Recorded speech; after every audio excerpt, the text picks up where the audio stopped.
John Marston has had a super busy year. From taking the most luxurious vacation possible to becoming an actual homeless man, he's basically done it all. This year, he prioritized adventure and exploring new aspects of his now civilized life. This video today is an entire year in review of every journey, vacation, and challenge he did along the way.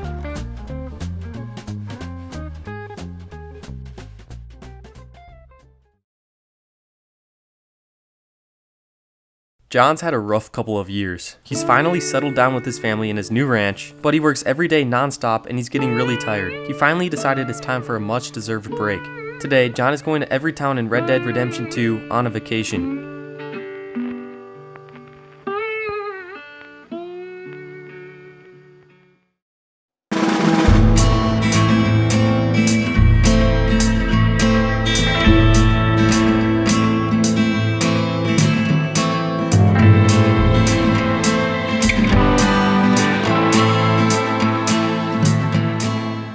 John decided what better place to start his vacation than Valentine. As he first rode into town, he remembered all of the past events that once took place here. That life was past him now, so he was excited to take a nice vacation here. It was already getting late when he arrived, so the first thing he decided to do was check into a hotel. Once checked in, he decided to check out his room before he tried anything else in town. The room was nothing special, but it had a bed, and that's all John needed to get through the night. Valentine was known for having one of the best saloons in the country, so first things first, he wanted to check that out. As soon as he walked through the doors of the saloon, he could feel the good vibes. Clearly, this was the most popular place in town. He decided to start off the night with one beer, and honestly, it was a pretty good deal. As he was taking his very first sip, he noticed everyone was starting to run out of the saloon. Since he was no longer about that life, he decided to exit calmly and not get into any conflicts. It was great that Valentine happened to have another saloon, a lesser known option. John wanted an excuse to get out of the rain, so this was the perfect spot. When he walked in, he noticed the more calm, cozy feel to this saloon. He figured this was a good spot to get some dinner. The only thing on the menu though was oatmeal, so he ended up going with that. It was pretty good, and he was ready for the next thing. He decided to go for a shot of whiskey to switch things up for the last drink of the night. After this, it was getting late though, and the rain showed no signs of stopping. He decided to call it a night and head back to the hotel. Back in the hotel room, it was time for bed. He had a good idea for tomorrow morning before he left Valentine. One last thing to do before he left. Before that activity though, he needed some breakfast as he woke up pretty hungry. This morning, he decided to check out the general store instead of the saloon because he wanted to see if they had any good local food. Ultimately, he ended up going for a simple bread roll that was made in the store for a nice and easy breakfast. Now it was time for the cool thing he had planned for today. As he was coming in yesterday on his horse, he noticed a temporary tent set up. One of those tents happened to have a movie playing inside of it, and he was gonna go check it out. He had made it just in time for the start of the moving picture. To John, these were still crazy to watch. He would never be used to this.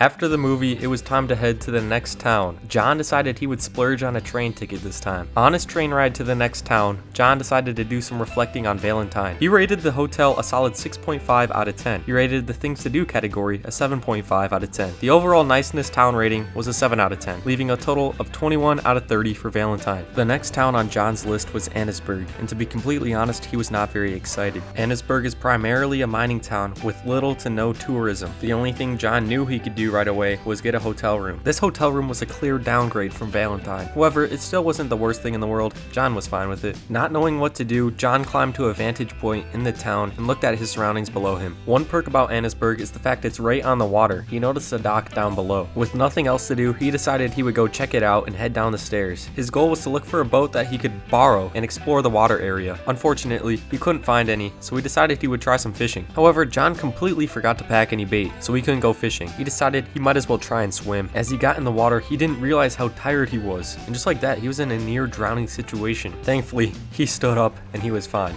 That was a close one. This was John's sign to head around town, see if he could get any food before getting an early bedtime in. John learned quick that there was basically nothing to do here. Nothing was open for him. There was one thing that he could do though that sounded pretty appealing right now. It was now raining and he was gonna get a bath. This was the perfect time to take one. After his bath, he realized he had enough of this town and headed to bed.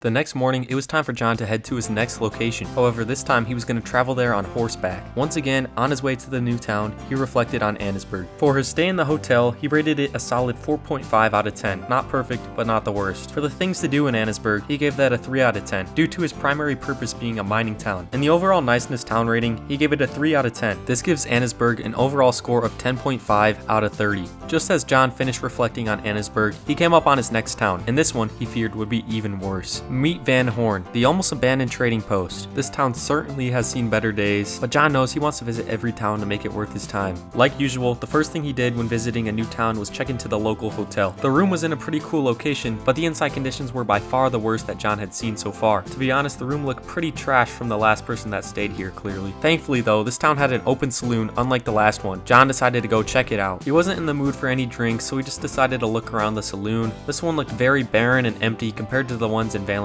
To be completely honest, after that, there's not that much to do in this town, but John had a really good idea. There is a lighthouse here in Van Horn, and John wanted to climb to the top. After a lot of stairs and one more ladder, he was now at the top. What he saw was a great view of the town. Even though this was a rundown place, it still had a special charm to it, and he enjoyed being up here. Without that much to do, John spent the rest of the day talking with the locals, just chilling around his hotel room, and had a quick dinner by the water. As the sun set, he got more and more excited for where he was heading tomorrow. Just before bed though, he decided to chill by the fire for a little bit to warm up, and then he went to sleep. Excited for the trip ahead, he left right away in the morning. Saying goodbye to Van Horn wasn't that hard, but it also was better than he thought. Today, he was heading down south for his next town. Once again on his journey, he had time to reflect on where he had just stayed. The hotel room there was definitely pretty weak. John gave it a 3 out of 10. For things to do, there was actually more than he thought. He gave it a 4 out of 10. The overall niceness town rating, obviously he's going to give that a 2 out of 10. This brings the total for Van Horn 9 out of 30. His journey to the next town was really cool, crossing lots of bridges and going over lots of wetlands. Civilization started to creep up as he could tell he was getting closer to the main city. He was now in Saint Denis. After entering the large city, it was still raining, so he decided he was going to find his hotel room again, like usual. This time, his hotel room was located in one of the nicest saloons in the city. After walking up a grand fancy staircase he was not used to, it was time to check out his room. He couldn't believe how nice it was. This was a million times better than what he had stayed in the previous 2 nights. He couldn't believe he could afford this place. There was going to be so much to do in the city, and he had a full day ahead of him. First things first though, he wanted to freshen up. Heading to the barber shop was his first goal, to shave off his beard. After the barber was done, he was ready to start his day. The first thing on his list that he really wanted to try was the trolley cars. This was new technology he was not used to. Next on his list was checking out the theater to see a live show. Walking in, he couldn't believe how nice this place was. John decided to splurge a little bit on his ticket in order to private viewing in the balcony. The show ended up being pretty cool. John clapped along like he belonged. He still felt like this wasn't his style though, so he decided to leave the show early. Right across the street was a spot where people played dice. Unfortunately, no one wanted to play with him though. Next on his list was a movie. He felt like this was more his style, and he was excited. He decided to go in blind to the movie, not knowing what the film would be. The film was called The Farmer's Daughter, and he honestly thought this one was pretty funny. On his way out from the movie, the worst turn of events happened. John accidentally ran into a lady on his way out. He couldn't even see her, and by that point, it was too late. He was now wanted for disturbing the peace. As fast as he could, he ran away and decided to lay low until things cooled down. Since it was completely accidental, but he didn't have time to explain himself, John just decided to pay off his bounty and call it a day. He was pretty hungry after all that running and wanted a quick snack that he could use for lunch. He decided to head to the general store. He decided to go for a block of cheese, a nice easy meal. After that, he wanted to check out the city's saloon scene. He found one more his style, less fancy, nothing crazy, just what he liked. It was still a little bit too early, he felt. He didn't want to have any drinks yet, so he just looked around. Definitely not the busiest place, but it was cool. After a good day so far, he decided to head back to his saloon. This time, he opted for a real meal, and for dinner, he ordered some prime rib. Of course, he couldn't go today in this nice saloon without having a shot of whiskey. The rest of the day, he enjoyed his time at the saloon, but now it was bedtime. Before bed though, he wanted to check out the balcony that came with his hotel room. As he walked out onto the balcony, he couldn't help but realize how nice the city was. He used to hate the city, but now that he actually was vacationing in it, he enjoyed it. He had one more thing planned for tomorrow morning before he left the city, but overall this was a great day.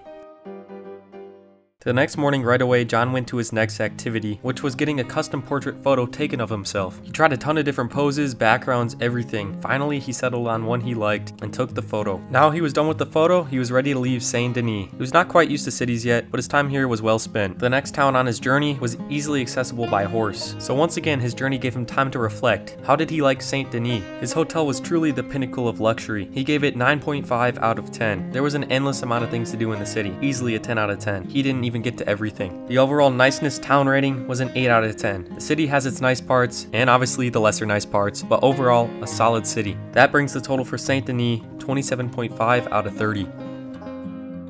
As the scenery started to change around him, he knew he was coming up on his location. This upcoming town was small, but it had a lot of life.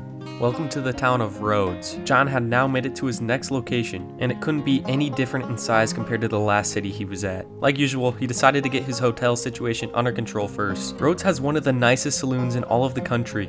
and it always has been one of John's favorites. He was more than happy to be back and would definitely be utilizing the bar later. First though, he found his room, and it honestly wasn't anything special, but it did the job. It definitely had a much smaller bed, but that was no problem for John since he was alone. After checking out his room, he realized he was really hungry. He had no breakfast this morning, so he decided to head to the general store. John decided on some corned beef and a peach. After eating his food, he was ready to explore the town a little bit. He'd heard good things about this gun store, so he decided to check it out for himself. He didn't end up buying anything new though. He told himself he didn't need any more guns. He'd always wanted to check out this wood mill, so he asked a couple guys if he could take a look, and they said yes. It was cool to see how everything worked up close, and he liked seeing the engine that powered it all. There's honestly never been a whole ton to do here, so John just spent a couple hours talking to some people here, asking them if they liked living here. He was still pretty hungry, so he decided to head back to the saloon for some food. He ordered cracked wheat and milk, and despite what it looked like, it actually tasted not too bad. He decided to have a beer too, cause why not? With not much left to do until night, also being tired from the trip, he decided to take a nap. John decided he was finally going to go all in at the bar tonight. He decided to wait though after his nap up on the roof. Once it got dark, John headed to the bar and had a ton of whiskey shots. He had the bartender keep him coming. Eventually he started to get a little bit tipsy and he decided to only have one more. At this point he was definitely gone. He was able to keep it together though and made it upstairs. He ended up making a guy a little bit mad. Thankfully he diffused the situation. After that he figured he had his fun and it was time for bed. Rhodes didn't have too much to offer, but he had a good day. He awoke ready to continue his journey. The saloon was surprisingly busy this morning. John noticed the guy in front of him was a little bit drunk. Instead of taking a horse today, he'd be taking the train. After purchasing his train ticket, John was ready for the next location. A decent distance by train meant he had time to reflect and think of his time in Rhodes. The hotel room in Rhodes was very average. John gave it a 5 out of 10. There honestly wasn't that much to do in Rhodes. The saloon really kicked up his score though, so we gave him a 4.5 out of 10. The overall niceness town rating was a solid 7 out of 10. Rhodes has always been a very nice and clean town. The total score for Rhodes is 16.5 out of 30. Just in time, John's train stopped at Riggs Station where he needed to be. This was his stop, but it was not the end of his journey to the next town. The next leg of this journey involved a quick horse ride. All of a sudden, John was now in the next town, Strawberry.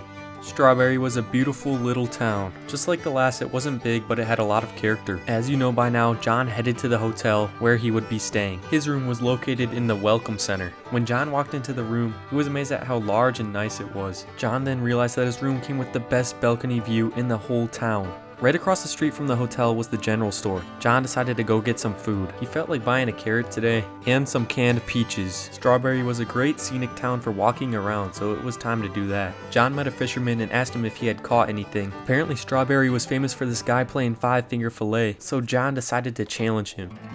He decided to get a couple practice rounds in before actually challenging him. Eventually, he got the hang of it and started going super fast. It was now time to put some actual money on the line. John's opponent was pretty good, but he knew he could beat him. It was now John's turn to go, and oops, he accidentally hit himself, but don't worry, he decided to lock in, and look at how fast he went. John ended up taking the victory in a solid performance. After the 5-finger fillet, he decided to chill it out a bit. Good thing there was an outhouse here, because he had to go to the bathroom.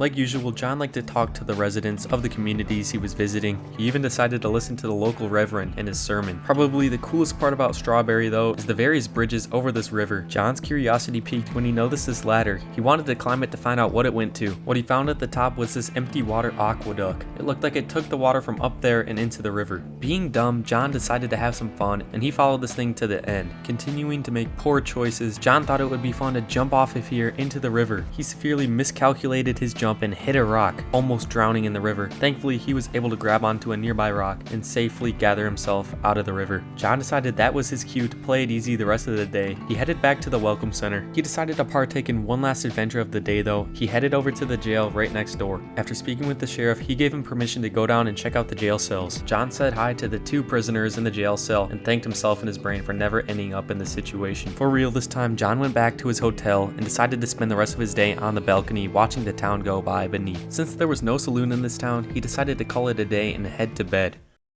The next morning, John said goodbye to the Welcome Center and Strawberry as he started his trek to the next town. Looking back on Strawberry, John really liked this town. He rated the hotel 8.5 out of 10 due to its great view and great room. There was no saloon, less things to do in this town, so he gave things to do 5 out of 10. The overall town niceness rating was an 8 out of 10, leaving a total of 21.5 out of 30. His horse ride to the next town was very cool. He ended up riding through a river. Just like that, he was now back into dry fields, coming up on the very next town. This one though was very familiar to him. He had recently purchased and rebuilt a ranch right next to Blackwater, so this was his hometown. Blackwater was another up-and-coming big city, and it had a lot of promise to it. Obviously, John was on vacation now though, so instead of staying in his ranch, he wanted to check out the hotel in the saloon. He was very impressed with the hotel room. It looked very fancy and nice. The first thing John did was head downstairs and have some peach cobbler. After his food, it was time to hit the town. Blackwater had its very own movie theater, so John wanted to see what was playing. He was disappointed though when he realized it was the same movie he had just watched when he was in Saint Denis. He didn't stay to watch the whole thing, but he made sure to say hi to the dog on the way out. He ended up asking a local what his favorite part of the town was, and he recommended he checked out the pier. He realized he had never actually walked out here, so he was excited to try it out. He realized there was a great view of Blackwater from this pier. Looking at Blackwater from the perspective of a tourist made him realize he was happy he moved here. He was for sure going to take his wife here. He went to the ticket office to see if there was any tickets available for the ferry boat, but everything was closed. He asked some other locals what their favorite things to do. They actually recommended him to go onto the tops of the roofs. That idea really sparked an interest in John, and he found a ladder that he was going to climb up to the top. He knew he probably was not supposed to be doing this, but he didn't see any cops around, so he called it good. He was not satisfied with this roof though, and wanted to go to the very tallest one. He was super glad he did this because at the top he got the best view possible of the town. He was discovering so many new things about this town that he never even once thought about doing. After not getting to play any dominoes in Saint Denis, he knew of a good spot here in Blackwater to play some. These guys were just outside of the town and were always playing. After a couple of rounds, John left the table. After that, he had a couple drinks at the saloon while waiting for night. Later that night in the saloon, John decided he wanted to play some blackjack. He didn't do so well though and lost his first round and his second, so he just left the table. After that, he called it good for the day and headed to bed in his nice hotel room.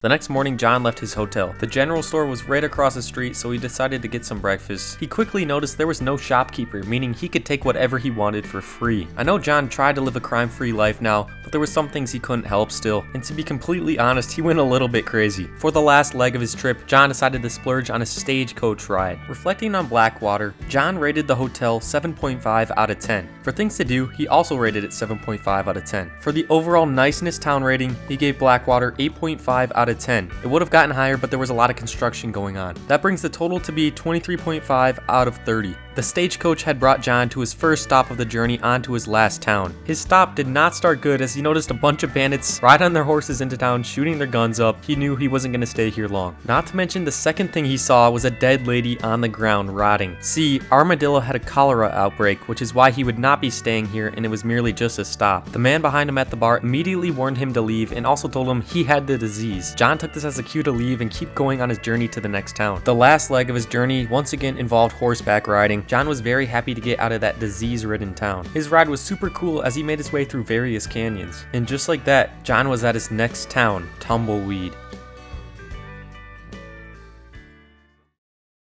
Upon arriving in Tumbleweed, John first noticed a sheriff carrying a prisoner. Out of curiosity, he wanted to check out the situation. It sure seemed they didn't like the guy. Unlike the rest of the towns, John had no clue where to get his hotel, so he decided to hit the saloon first. He decided to order some chili to eat for his next meal. After asking around town, he ended up finding out the hotel was with the gun shop owner. His room was on the second floor of this building. After expecting way worse, he realized the room was not that bad at all. Heading back into town, he didn't really know what to do, so he headed to the butcher. He ended up buying some salted beef to eat. After finding nothing else in town, he decided to check out this mansion. Unfortunately, the door was locked. After that, he went to go talk with who he presumed was the owner. She was pretty nice to talk to. After heading back into town, John finally realized why this town was called Tumbleweed. There was about nothing to do here. John knew the one thing he could do was go have some drinks at the saloon. This was about as good as it gets in Tumbleweed. After his drinks, he went exploring around the saloon a little bit. He ended up stumbling on a poker room. He didn't feel like playing though. After that, he decided to call it a day and headed back to his hotel room, where he fell asleep for the night.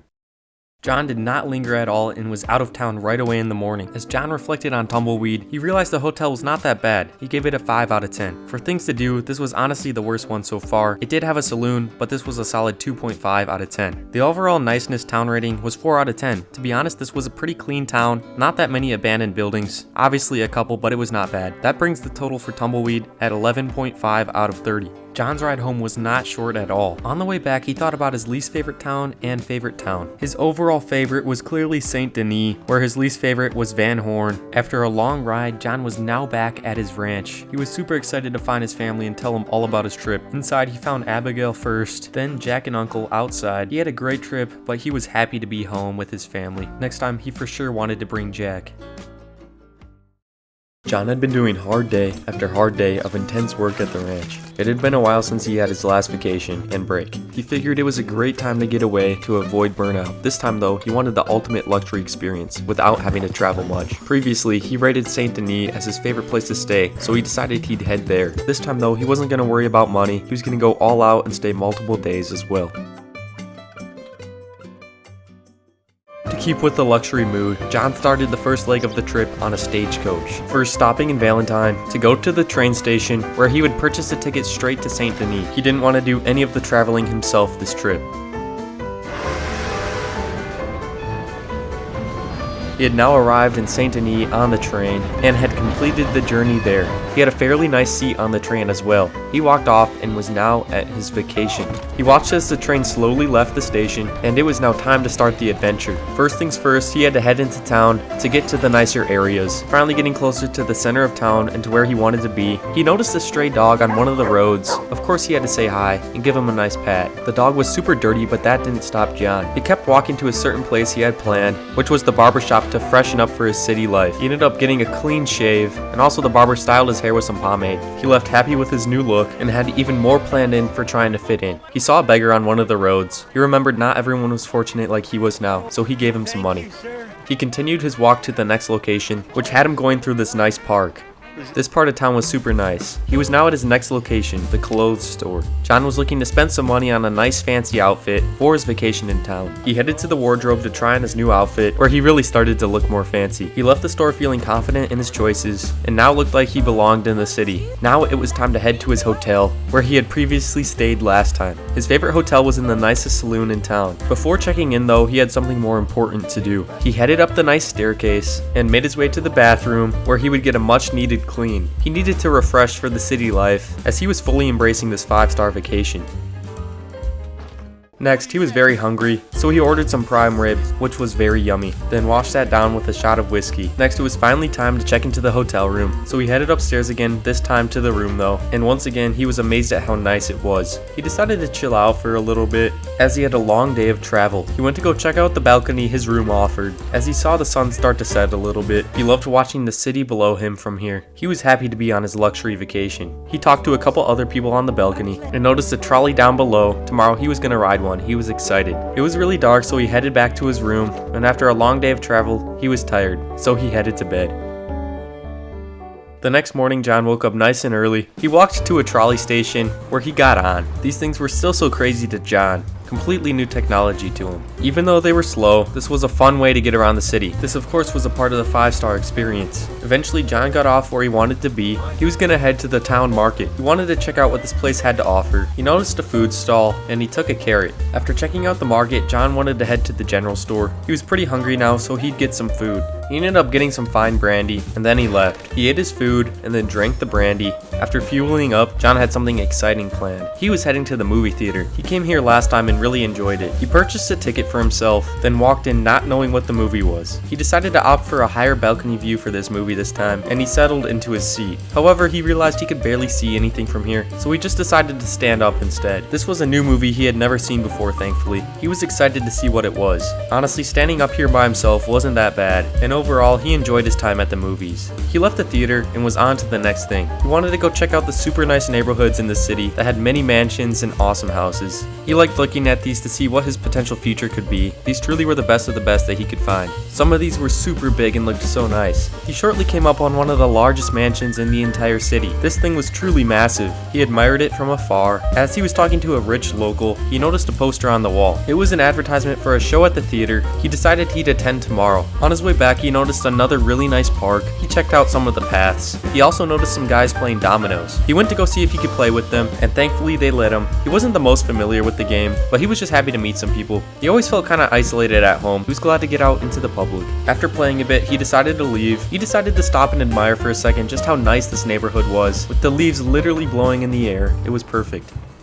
It was time to head back to the hotel for dinner. He was pretty far and didn't want to walk, so he took the trolley again. It was super nice. The trolleys were free in Saint Denis. After not too long of a ride, it was time for his stop and he got off. He He was back at the saloon now, hungry for some dinner. He ordered the lobster bisque this time to switch things up, and it honestly was pretty good. After that, it was time to have a quick beer, as he slammed this one down. He had a show to go to tomorrow, so he only had one more. It was getting pretty late now too. He walked upstairs, went to his room, and since it was a little clearer tonight, he decided to go on the balcony again. Then he headed back inside, where he headed to bed.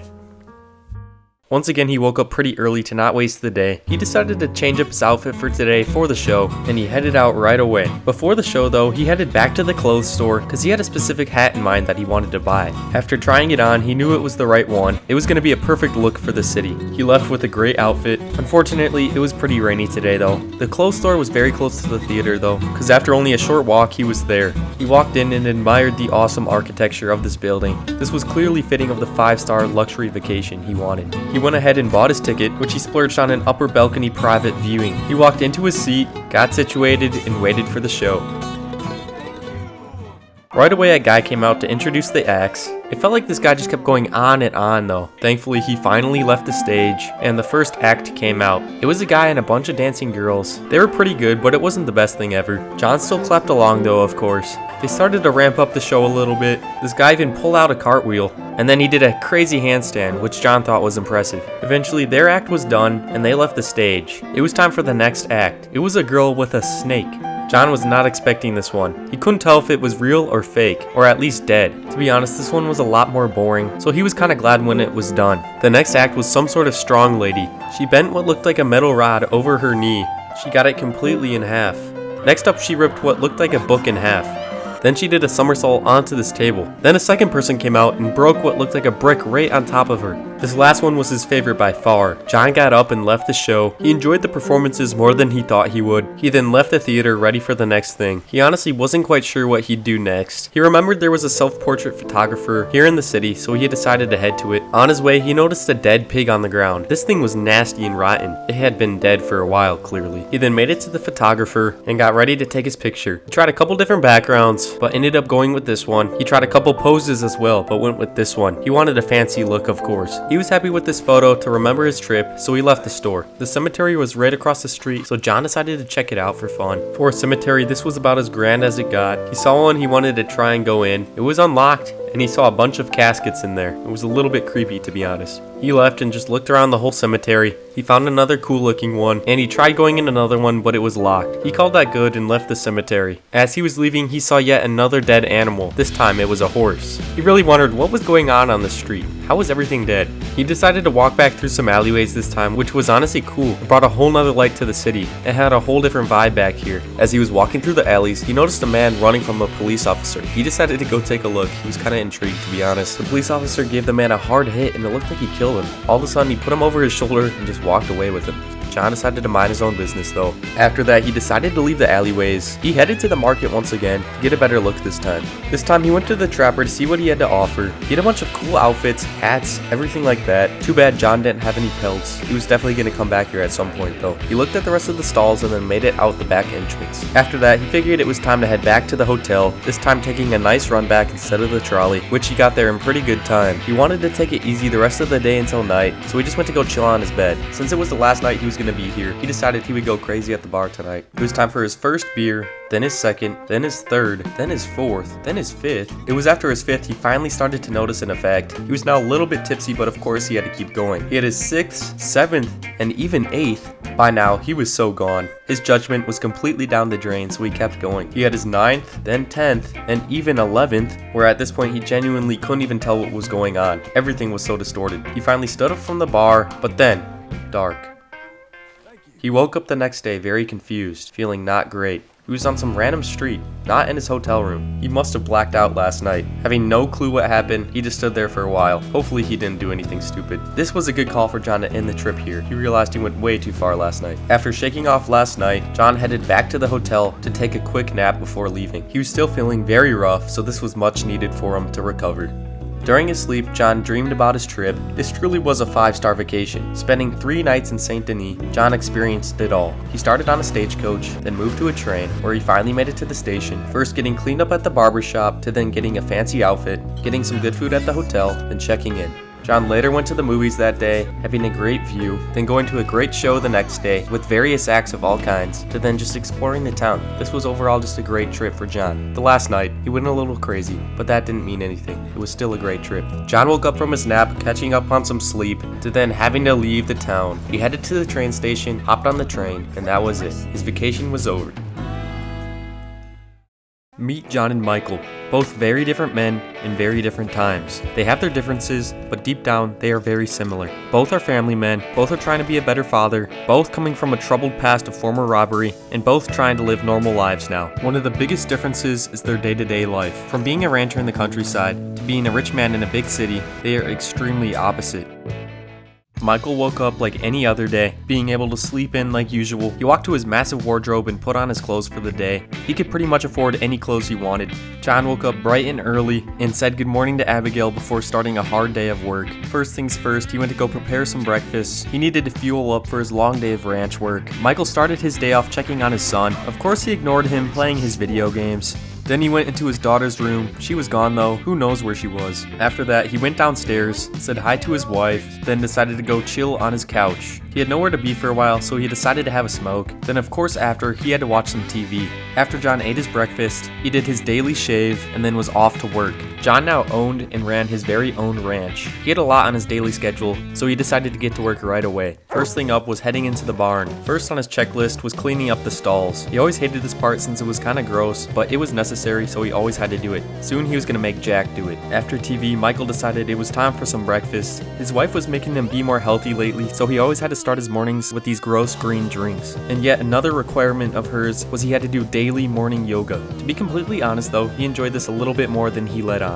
After scraping up all of the stalls, John was finally done with his first chore of the day. He put his pitchfork back and was ready for the next one. For his next chore, he milked the cow, then he left the barn and decided to check on his horses. He had just recently picked these ones up and tamed them, so of course he needed to make sure they were well taken care of. After that, he took a break to go check in with his family. He found Jack reading his book, of course, and he had a brief conversation with them. Michael started his yoga routine. He was kind of glad he listened to his wife on this one. Every day he got more and more into it, and he got more and more flexible. He started to get to the point where he could commit to crazy positions. After that one, he called it good for his daily yoga. John immediately started his next chore. He had to transport these hay bales to various locations around the ranch. This one was for feeding in the barn. He placed it down in its spot and was ready for the next task. He was shocked to find Uncle actually doing some work. He had to ask him about this, make sure he wasn't dreaming. After Michael's relaxed morning, it was time for him to go to work. He still couldn't believe what his son had done to the car. He thought the wheels were terrible. His commute to work was pretty nice, and he had a great flexible schedule. Traffic was not terrible for him today, as he was able to miss the morning rush.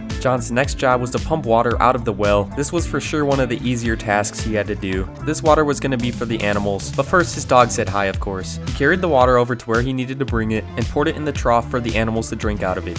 Michael was now a film producer. This was his absolute dream job. Every day he pulled up to work, he still couldn't believe it. He was starting work on his very next movie today. He was finally a lead producer. Of course he had to stop and get a donut before work. After that, it was time for him to head in the office and finally start his workday. John started his next chore, which was bringing food to the chickens. He hoped Jack would be able to help him with some of these chores soon. He finally made it to the chicken coop and he picked up a bucket of food. He honestly loved having chickens, just for companions and of course the eggs. He made sure the chickens had a good amount of food and was now done with this chore. He noticed one of the chickens on the loose though. After getting everything back in order, he collected their eggs, and now he had to bring them all to the wagon.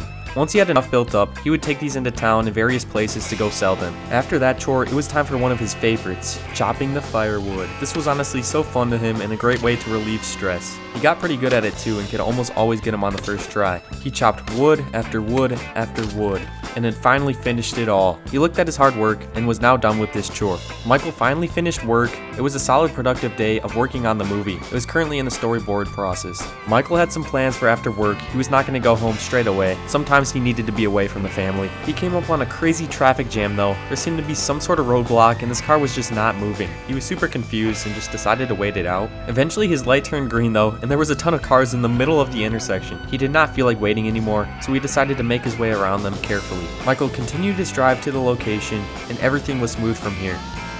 John decided it was time for a break and headed inside. He then grabbed a bottle of brandy, then had some lunch. To avoid burnout, he always let himself take a break. He decided to have a cigarette because why not, it was his break time. After that, he found Uncle still in his pajamas going to chill by the fire. He decided he'd sit with him for a little bit. They chatted for a couple minutes, then John had to get back to doing stuff. Michael had just recently became a member of the country club and was getting pretty into golf. Before he went home, he was going to play some.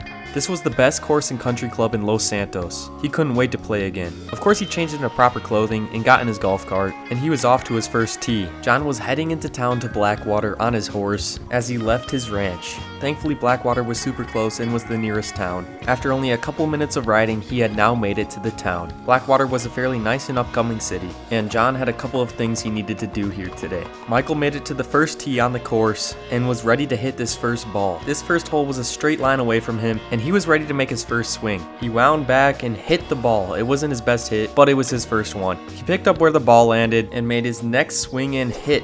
This one was a lot better, had a lot more strength to it, making it closer to the hole. Now time for his third hit. He swung back and chipped this one as he was a lot closer to the hole. On this next one, he accidentally hit it into the sand trap, while on the next one, he ended up getting it super close to the hole. Finally, he could just put it in, and that was a bogey. Not terrible for his first hole. Abigail sent John to Blackwater to get groceries and dinner for tonight. He headed to the general store. He got some fresh produce, including some fruits, and then also purchased some items from the catalog. After getting beef and rolls, he got a couple other items and called it good. After getting all he needed, he left the store. He saw a newspaper boy across the street, so he decided to go check one out and buy one. He liked to keep up with current events, and it had been a while since he had purchased the newspaper. He read up on everything new and made sure to get his money's worth, reading every single article. After that, John got back on his horse and headed back home.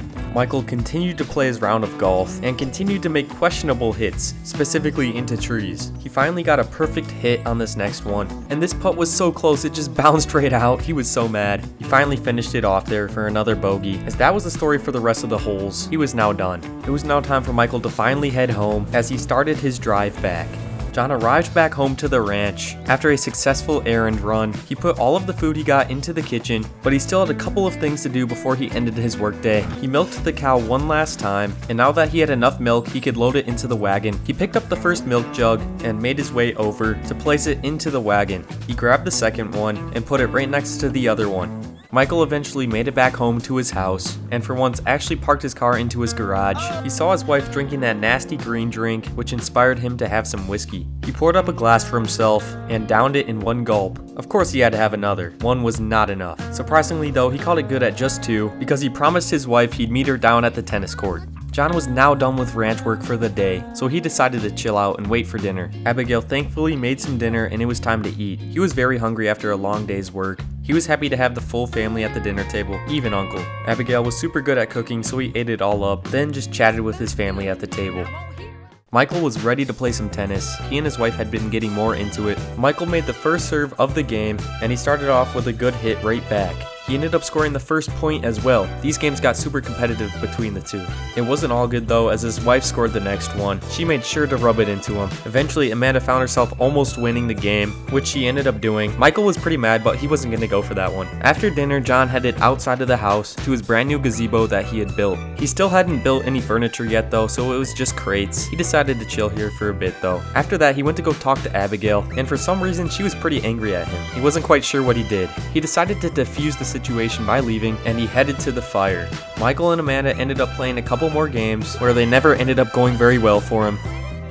He decided to quit. He was finally in his comfortable clothes as well. He saw a very nice sunset, which made him actually admire the city for once, finally utilizing his balcony. His last plan for the night was hopping into the pool, almost hitting his head there. After a nice relaxing swim, Michael decided to hop into the hot tub. He finally realized this was the life. He didn't need crime anymore. This was perfect the way it was. It was now getting pretty dark for John sitting by the fire. He also noticed a storm brewing in the distance. He decided it was time to head in. He had a brief chat with Uncle, then headed into the house. Here he found Abigail and Jack chilling together in the living room. He sat down to listen to Jack read his book. He realized it was nice to see him so passionate about something, even if he didn't always approve.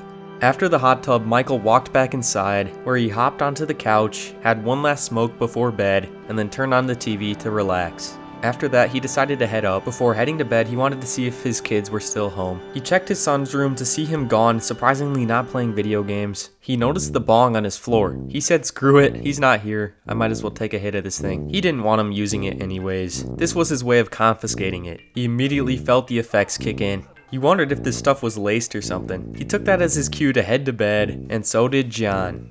Both of them headed to bed, having very different days. John faced a harsh, full workday of physical labor tasks, where Michael enjoyed an easy morning on a flexible office work schedule. This isn't to say that Michael had it easy. He worked very hard to be in his position now, and so did John. To them now, these were the lives they vowed to live. While both men lived very different lives, they had a strangely close connection. To them now, it was about fitting in. No more crazy lives. It was all about blending in.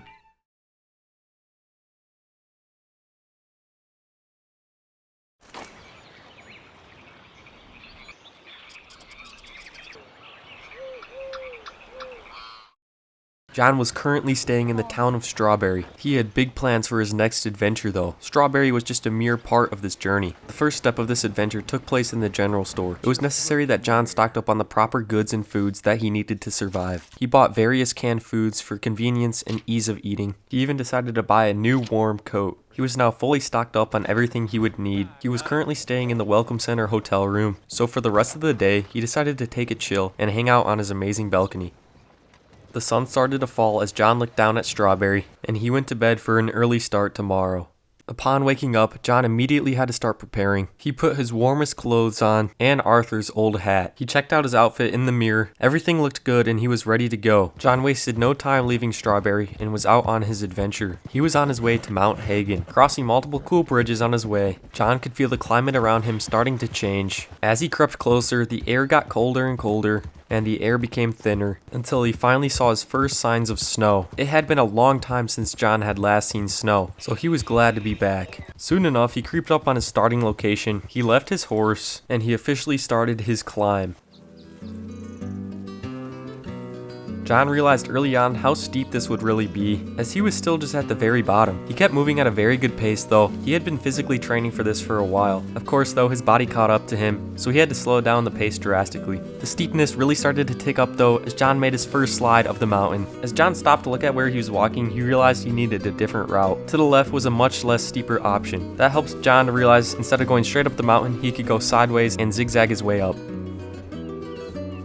He continued to push himself through harder and harder terrain. From here on out, it was going to be really intense though. John found another steep part and made his second slide of the mountain, now covered in snow. After taking a breather from that last one, he kept going.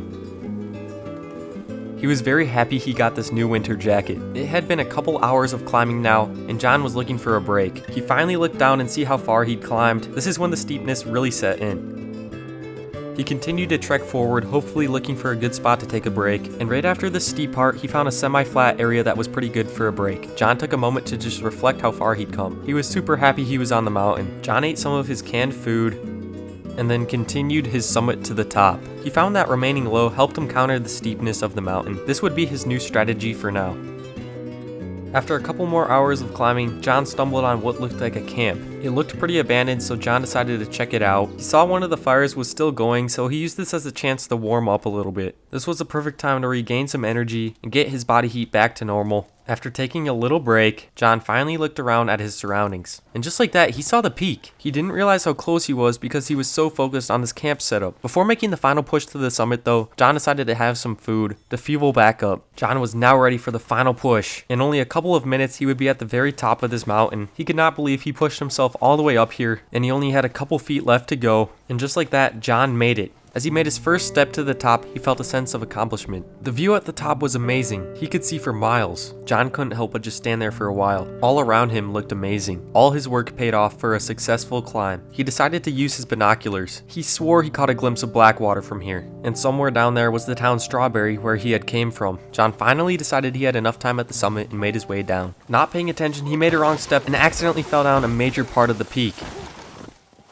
He sure was lucky there was a lot of snow. He made it back to this camp and decided soon he should set up his own. Further down the mountain, John found a good spot and set up his camp. He would be staying here for the night. He had more of his canned food for dinner, except that was not enough. After a full day of hiking, he needed to get some more food. He decided to head down to this lake below him. He still had a surprising amount of energy for just climbing a mountain. He realized there was a lot of ice on this lake. He was going to have to jump onto the ice and find a better spot. The ice was not easy to walk on. It was definitely very slippery. He needed to look for a proper opening in the water to go fishing. Before he did that though, he wanted to have some fun. Feeling like a kid again, he ran across the ice and slid. Honestly, this was the most fun he had today and in a long time. After having his fun, John realized he actually had to catch some dinner before it got too late. He put a lake lure on his fishing pole that was very successful in his last trip, and he made his first cast into the water. After a couple seconds reeling in, he noticed a bite and set the hook. It was fish on. Right away, he could tell this was a beast of a fish. It kept taking out more and more line. No matter how much John reeled in, it just kept reeling back out the same line. At this point, he had no clue what type of fish it was either. He didn't know if he would want to eat it yet. The fish slowly started getting closer and closer to the shore, and it seemed like the fish was running out of energy. Unfortunately, only inches from shore, the fish had a last-second burst of energy, leaving John still fighting the fish. Thankfully, only a minute later, John actually had the fish's time, and he brought it onto the ice. This was a giant muskie. John had previously caught one of these and ate it for the first time on his last fishing adventure. This one felt about the same size. It was a little bit smaller though. To be honest, John wasn't a huge fan of the taste of muskie, but he kept this one. He put in all the work, he was not going to let it go. It was not easy carrying this giant fish back to camp in the deep snow, and the tiredness was starting to set in for John. John finally lugged this giant thing back to camp. He was ready to fillet this thing and get it cooking on the fire. He prepared the fish right away and got right to cooking it over the fire. Muskie was a flaky type of meat, so it wasn't his favorite, but in the moment he was super hungry, so it was not bad. As John chilled by the fire, the sun started to set and the night came. Today was a very successful day, all around just a great trip. John decided to call it a day and headed to bed. He woke up pretty tired and sore from the climb the day before. He surprisingly stayed pretty warm last night for sleeping in the snow. For breakfast, he had his canned baked beans. Then he decided it was time to get going again soon. He packed up all of his belongings and camp and said goodbye to his awesome campsite. He mounted his horse and rode off into the snow. His horse was surprisingly capable in these conditions. He made his way up and around the mountain as it started to snow a lot more intensely. His ability was depleting, so he wanted to get off the mountain. Eventually, he came up on his initial starting spot, which meant he was officially on regular ground now. As John rode away from the mountain, he reflected on his adventure. Starting in Strawberry, a good base point, he gathered all of the materials he needed. He also stayed in a nice hotel room with a great view. This was a great start to the trip. Next, John took a very scenic horse ride through changing scenery to the mountain. He crossed through rivers, bridges, and all various types of terrain. Then he arrived at the mountain, started climbing, realized the crazy steepness, made a couple stumbles, took some breaks, found a camp, and then reached the top. He then looked at the vast scenery around him and realized this is what he wanted to do. After that, he set up his camp, found a lake, had some fun slipping and sliding on the ice, casted his fishing pole, hooked a huge fish, reeled in the big muskie, carried it back, and then ate it for dinner. He then went to bed in a great campsite. John wanted to give this trip a rating. He decided he would rate it on 3 main categories: enjoyment, scenery, and adventure. For the enjoyment category, John rated it a 6 out of 10. It was a good trip, but there was also things that could have gone a little bit better. For scenery, he gave it a 9.5 out of 10. It was a nearly perfect setting. It was super amazing. For the overall adventure, he gave it a 9 out of 10. There was a great challenge to this trip, and he ended up doing more things than he thought he would. As John finished reflecting on his trip, he totaled up the score. This trip scored 24.5 out of 30. John was finally out of the snow now and made it to Greenlands. He had a long trip ahead of him to get back home, but he couldn't wait to tell Jack, Abigail, and even Uncle about his trip. John was finally back at his ranch now, back to work of course, but in the back of his mind he wondered what his next adventure would be.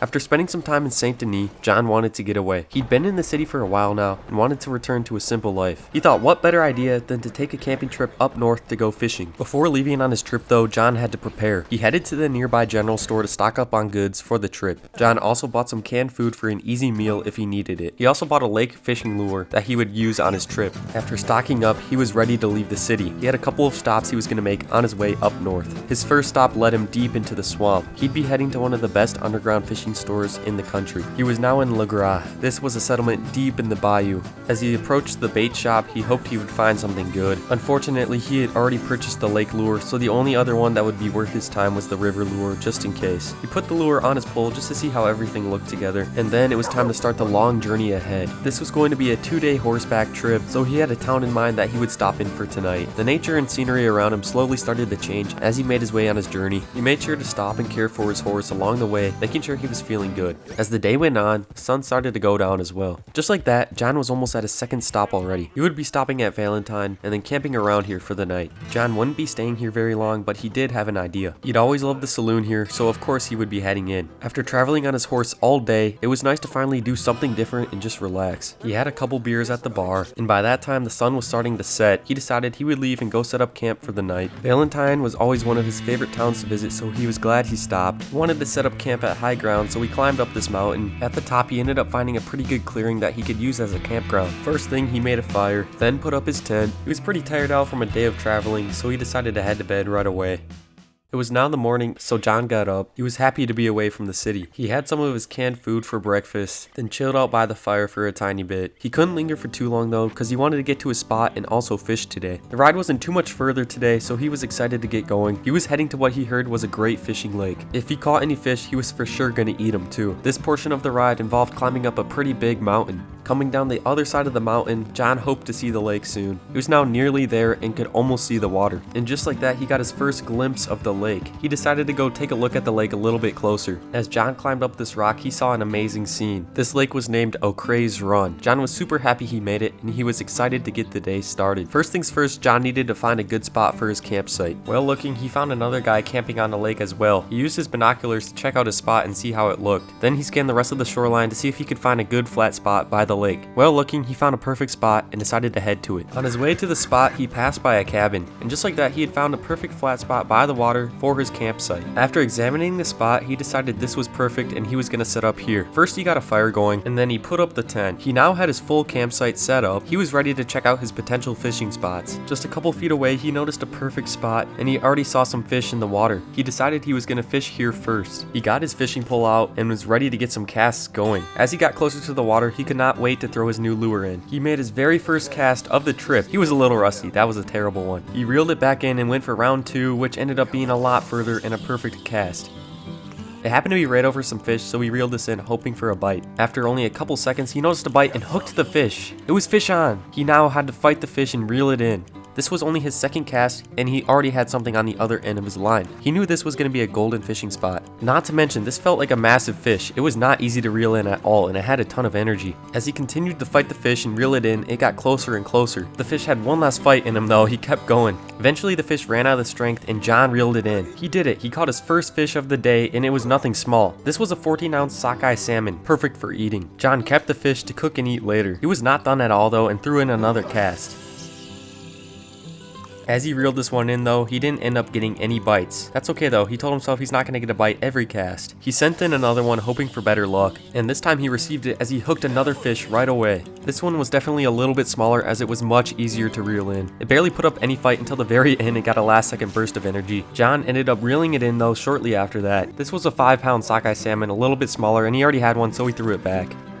He noticed what looked like a muskie close to shore, so he was determined to catch one of those today. John took another cast, hoping to catch a muskie here. Once again, only a couple seconds later, he ended up hooking a fish, and this one felt massive. He could tell right away that this fish was going to put up a massive fight. Every time he'd get a little ground on the fish by reeling it in, it'd just go crazy again and have a ton of strength, reeling back out the line. John quickly realized this was going to take a while. He was determined though, he was going to catch this fish, no matter what it took. No matter how close John got the fish to shore, it would just end up having another burst of strength. Time after time, he'd get so close yet so far because it would just go out again. This attempt, he was mere inches from getting the fish on shore, yet it had more strength and pulled out more line. John was starting to get super tired and almost wanted to give up here. It was these moments where the fish almost got to shore that he got the most angry. After many minutes of fighting this fish, John finally had the advantage and he ended up getting this onto shore. He had just caught a muskie, the fish he was hoping to catch, and this was a massive one. He couldn't believe his eyes. He had just reeled in a 19-pound muskie. This was by far his largest fish of the day and also largest of all time. time. He contemplated putting it back, but he decided to eat it ultimately because he'd never tried muskie before. He brought the fish straight back to camp and decided to cook it up and eat it right away. Muskie was supposedly a flaky type of meat, so he was excited to try it. It ended up tasting not too bad, and he was pretty hungry, so he decided to have some more. After his lunch though, he knew he wanted to get back to fishing soon and catch some more species. This time he decided to try a slightly different spot. Also, he changed up his bait to some cheese to hopefully catch some new species. Making his first cast, he could see some fish out there again. He knew he was in a good spot. On his very first cast with the cheese, he ended up hooking a fish right away. This one was super easy to reel in compared to the last fish. It only took a couple of seconds. This was a 1-pound chain pickerel. He thought it looked a lot like a pike because apparently it is in the pike family. Since it was so small, he threw it back. He put cheese on his line again and opted for another cast. This time he decided to just let the cheese sit there and waited for a fish to come bite. Eventually one took the offer and now he had a fish on his line. This one felt a little bit bigger than the last one. Still, it was not very hard to reel in. This was a 1-pound rock bass, a new species for the day. Of course, John decided to throw it back in the water. After that fish, he walked back to camp and decided to take a little break from fishing to sit by the fire.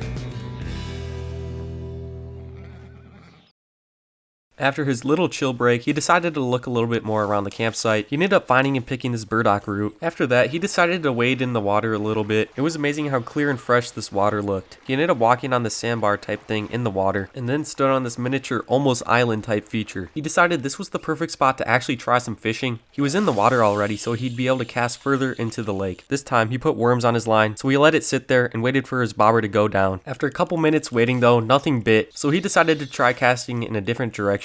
It seemed like no matter what he was doing, nothing wanted to bite the worms. So he tried one more cast in yet a different direction. Once again, just waiting, trying to get the worm to move a little bit. The sun was starting to set and the lake was getting super foggy. John patiently kept waiting though, and he was lucky he did because eventually he had another fish on his line. Patience was key for this last fish, and he's glad he ended up waiting. Even though this was a small pickerel again, he was glad he caught one last fish of the day. John walked out of the water and back to camp, where he was ready to cook that salmon he caught for dinner. He was happy he saved this for dinner because he liked it way more than the muskie. After dinner, he just sat by the fire, just happy to be back in nature. He ended up catching a lot of fish today. He was very happy. The lake looked awesome as the sun started to set, a vibrant red. John left his campsite to go take a look at it. As he stood on top of this rock, he realized this was exactly the type of trip he needed. The sun was nearly almost set now as he walked back to camp. As he sat down one last time, he realized he was tired and went to bed.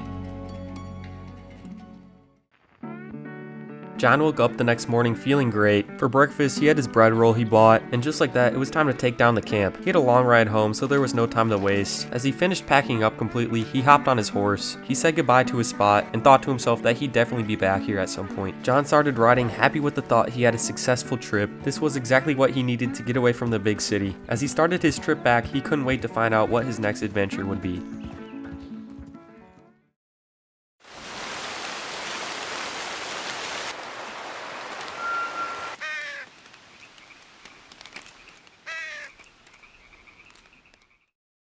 Strawberry was becoming one of John's favorite places to visit. Today, it was again another hub for one of his adventures. First, he checked into his hotel for the night. He was staying at the Welcome Center's room. At this point, he had stayed here many times, and by far, this was one of his favorite hotel rooms he's stayed at so far. First things first, John needed to change into a lighter, more breathable outfit. He decided to go with this outfit. Like usual, he always had to check out his amazing balcony view. He was hoping to go on a mini hike today, and then tomorrow hit the big hike he was waiting for. First though, he wanted to get something to eat. The best general store in town was right across from the hotel. He wasn't quite sure what he wanted to eat yet, so he decided to browse the catalog. He decided to buy some locally sourced salted beef, and also bought a simple bread roll. While eating his lunch, he wondered where he'd take his first mini hike. He wasn't quite sure what he'd do yet, but he also wanted to do something today still. He decided to go around and ask some people what they thought he should do. Some people had no good suggestions for him, but one guy just told him to follow the river down. He said it was a pretty cool route. John took his advice and decided this would be his first mini hike of the adventure. John started his hike following the river. He had no clue how long the river went or where it flowed to, but this trip was all about just winging it. John enjoyed walking down the riverside because compared to where he would be hiking tomorrow, this was a chill and easy hike. He found this pretty cool mini waterfall that he enjoyed watching. He wasn't quite sure how far to go and how close he was to the end of the river, but he just kept going for now. Some rapids started to develop in this area. There was no official trail down the river, so John had to make one himself. Eventually, he saw a bridge in the distance. He decided he'd go check it out, and then this would be his turnaround point. The bridge was pretty cool, and John decided to take a break to look over the edge. It was cool that the river went through like a canyon here. He checked out the other side after that and then decided to head back. Before he left though, he noticed a guy hogtied on the back of this horse. It wasn't his problem though, so he left him be. He didn't want to get too far from Strawberry, as he didn't want to get stranded out there at night with no lights or anything. He decided to run though, as he didn't want it to take forever to get back. He'd been really physically active lately with all his hiking, so this was no big deal to him. He eventually made his way back to town and found this cool cliff overlooking it. This part got him hyped up for tomorrow's hike. John headed back into town and decided to head back to his hotel room, where he decided to relax on his balcony for the rest of the night. He opted for an early bedtime today because he was going to need all the energy he could get for tomorrow's big hike, so he headed to sleep. The next morning, he immediately picked up some food from the general store and then immediately embarked to the starting point of the trail. The trailhead was a simple walk from Strawberry, which is why it was a perfect base to start at. The loop he was about to take was pretty famous by word of mouth. He'd been hearing about it for a while and always wanted to try it. Today was his day. He quickly approached the trailhead off the main road and officially started his big hike. He could just barely start to see what he'd be climbing in the future. John wasn't a huge fan of hiking. He preferred horseback riding, but he knew this one would be specifically worth it. The risk of bringing his horse on this trail was not worth it. He hoped he'd be more free to do what he would like without it. Very quickly, the trail was already starting to get a little bit crazier. This trail looped and made its way up and around Mount Hagen. He made his way up to his very first of many switchbacks on this trail. He was really starting to gain some elevation here. The view off to the side of this trail was quickly becoming amazing as he came up on another switchback. This time much higher than the first, he decided to check over the edge. He was met with an amazing view. He couldn't believe he wasn't even up the whole mountain yet. How good was it going to be when he was at the top? He kept moving up the mountain, not wanting to waste too much time. So far, he was feeling great as well, not even a single bit tired. It visually looked like he was getting pretty close to the top now. And honestly, the trail was becoming really crazy. There was now a sheer cliff to his right. If he fell off, he was done for.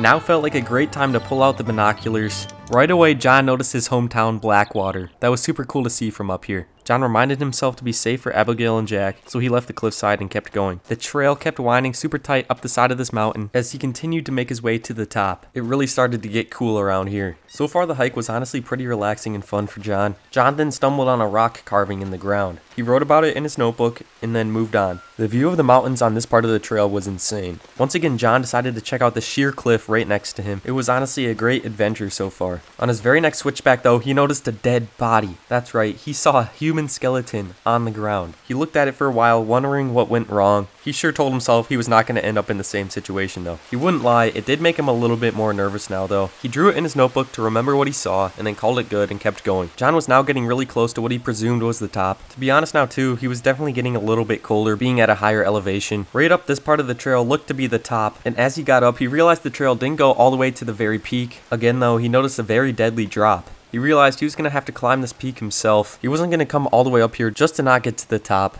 His first attempt though did not go so well, as he realized it got pretty steep towards the top and he slid down. Thankfully, he didn't slide off the mountain. He gave it another shot. This time though, he made it almost all the way, but at the very end he slid down. That time was a lot closer, but he remained on the mountain. His third attempt, he tried getting some momentum from the bottom, but once again slid down. This was way harder than he thought it was going to be, but he was not going to leave without getting to the top. This attempt was by far his closest yet. He was about a step away from making it to the top. Thankfully, the slides down this rock didn't hurt that much. This time though, he almost fell off the deadly ledge. He definitely decided to play it more carefully after that last one, and it worked out because this time he actually made it to the top. After many attempts, he had finally made it, and it was 100% worth the effort.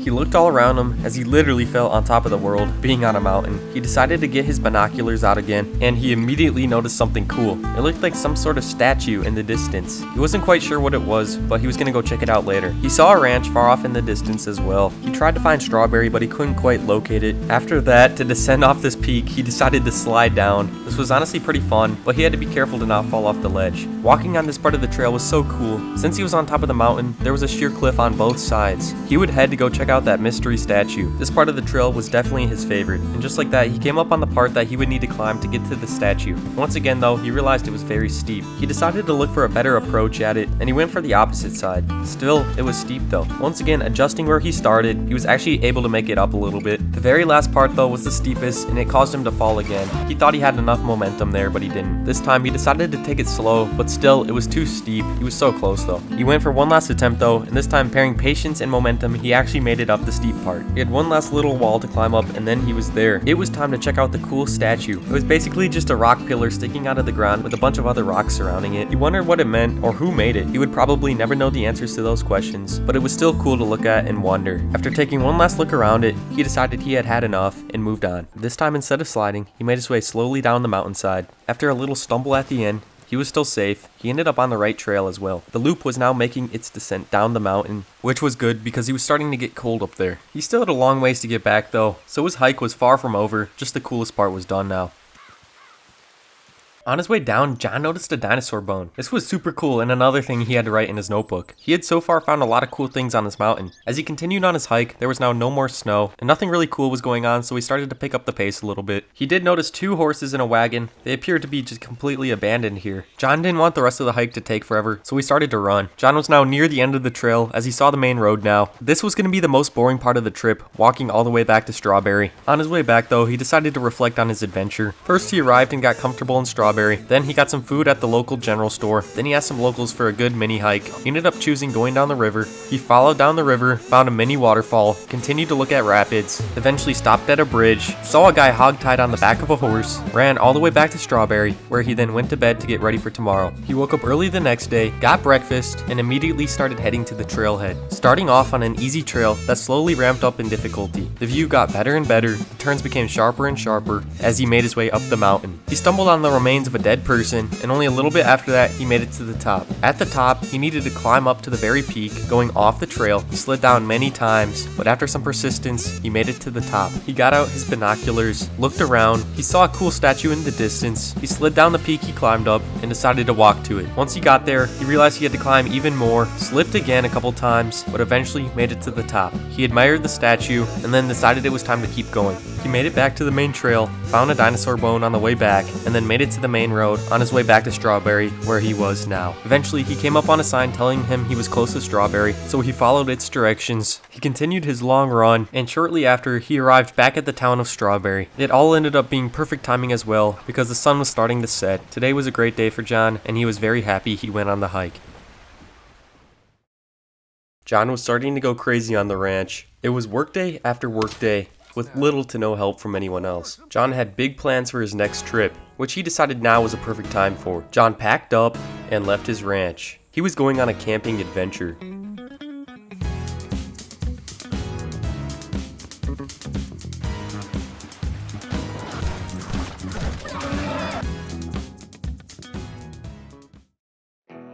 John made his way to his starting point, which took him a while to get there. His first stop was the abandoned Wapiti Reservation, because it was the far north of the country, making it perfect starting grounds for his cross-country camping trip. By the time he got here, it was already late, so he made a quick dinner, then he set up his tent for the night, then he headed to bed. He woke up early because he had a lot of travel to do today, so he packed up his campsite and hopped on his horse. John had the whole route planned in his head. He'd be stopping at everything cool he saw along the way, which brought him to his first find, this skeleton on the ground. It looked like it was potentially a horse. There was plenty more to see though in the future, so John got back on the trail. He saw a giant train bridge in the distance, so of course he had to check it out. It was a great view from here. This got John excited for everything else he'd see in the future, as this trip was just about taking it slow, taking everything in, no rush. He approached his second stop as a lake came into sight. This is where he'd be spending night number 2. He found a perfect spot to set up camp. Then he headed to the lake. He saw a ton of fish active in the waters, so of course he brought the fishing pole out.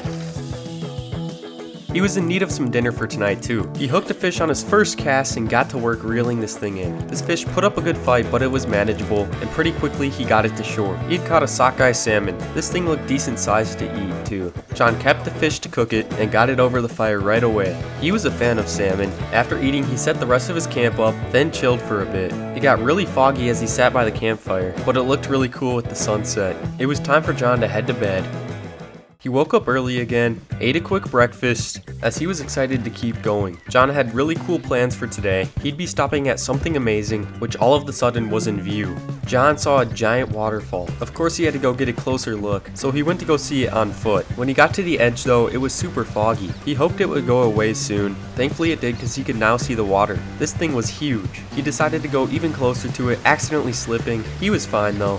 As he got to the edge, he noticed something awesome. He pulled out his binoculars and zoomed in, seeing a bald eagle. This was so cool to see in person. John had enough of the waterfall though and decided to keep going. John had a good area in mind for his campsite for tonight. John came up on a spot when all of a sudden he got attacked. He was off of his horse now. A wolf was on him. This thing was beating John up. No matter how many times he shot it, it would just come back at him. Thankfully, eventually he ran away. It was hurt bad on the ground, so John sadly put it out of his misery. He He did not want to have to do that, but he legitimately feared for his life there. He decided he might as well take the fur. He thankfully found his hat, then he put the pelt on his horse. Then he grabbed the wolf's body and put it into the river.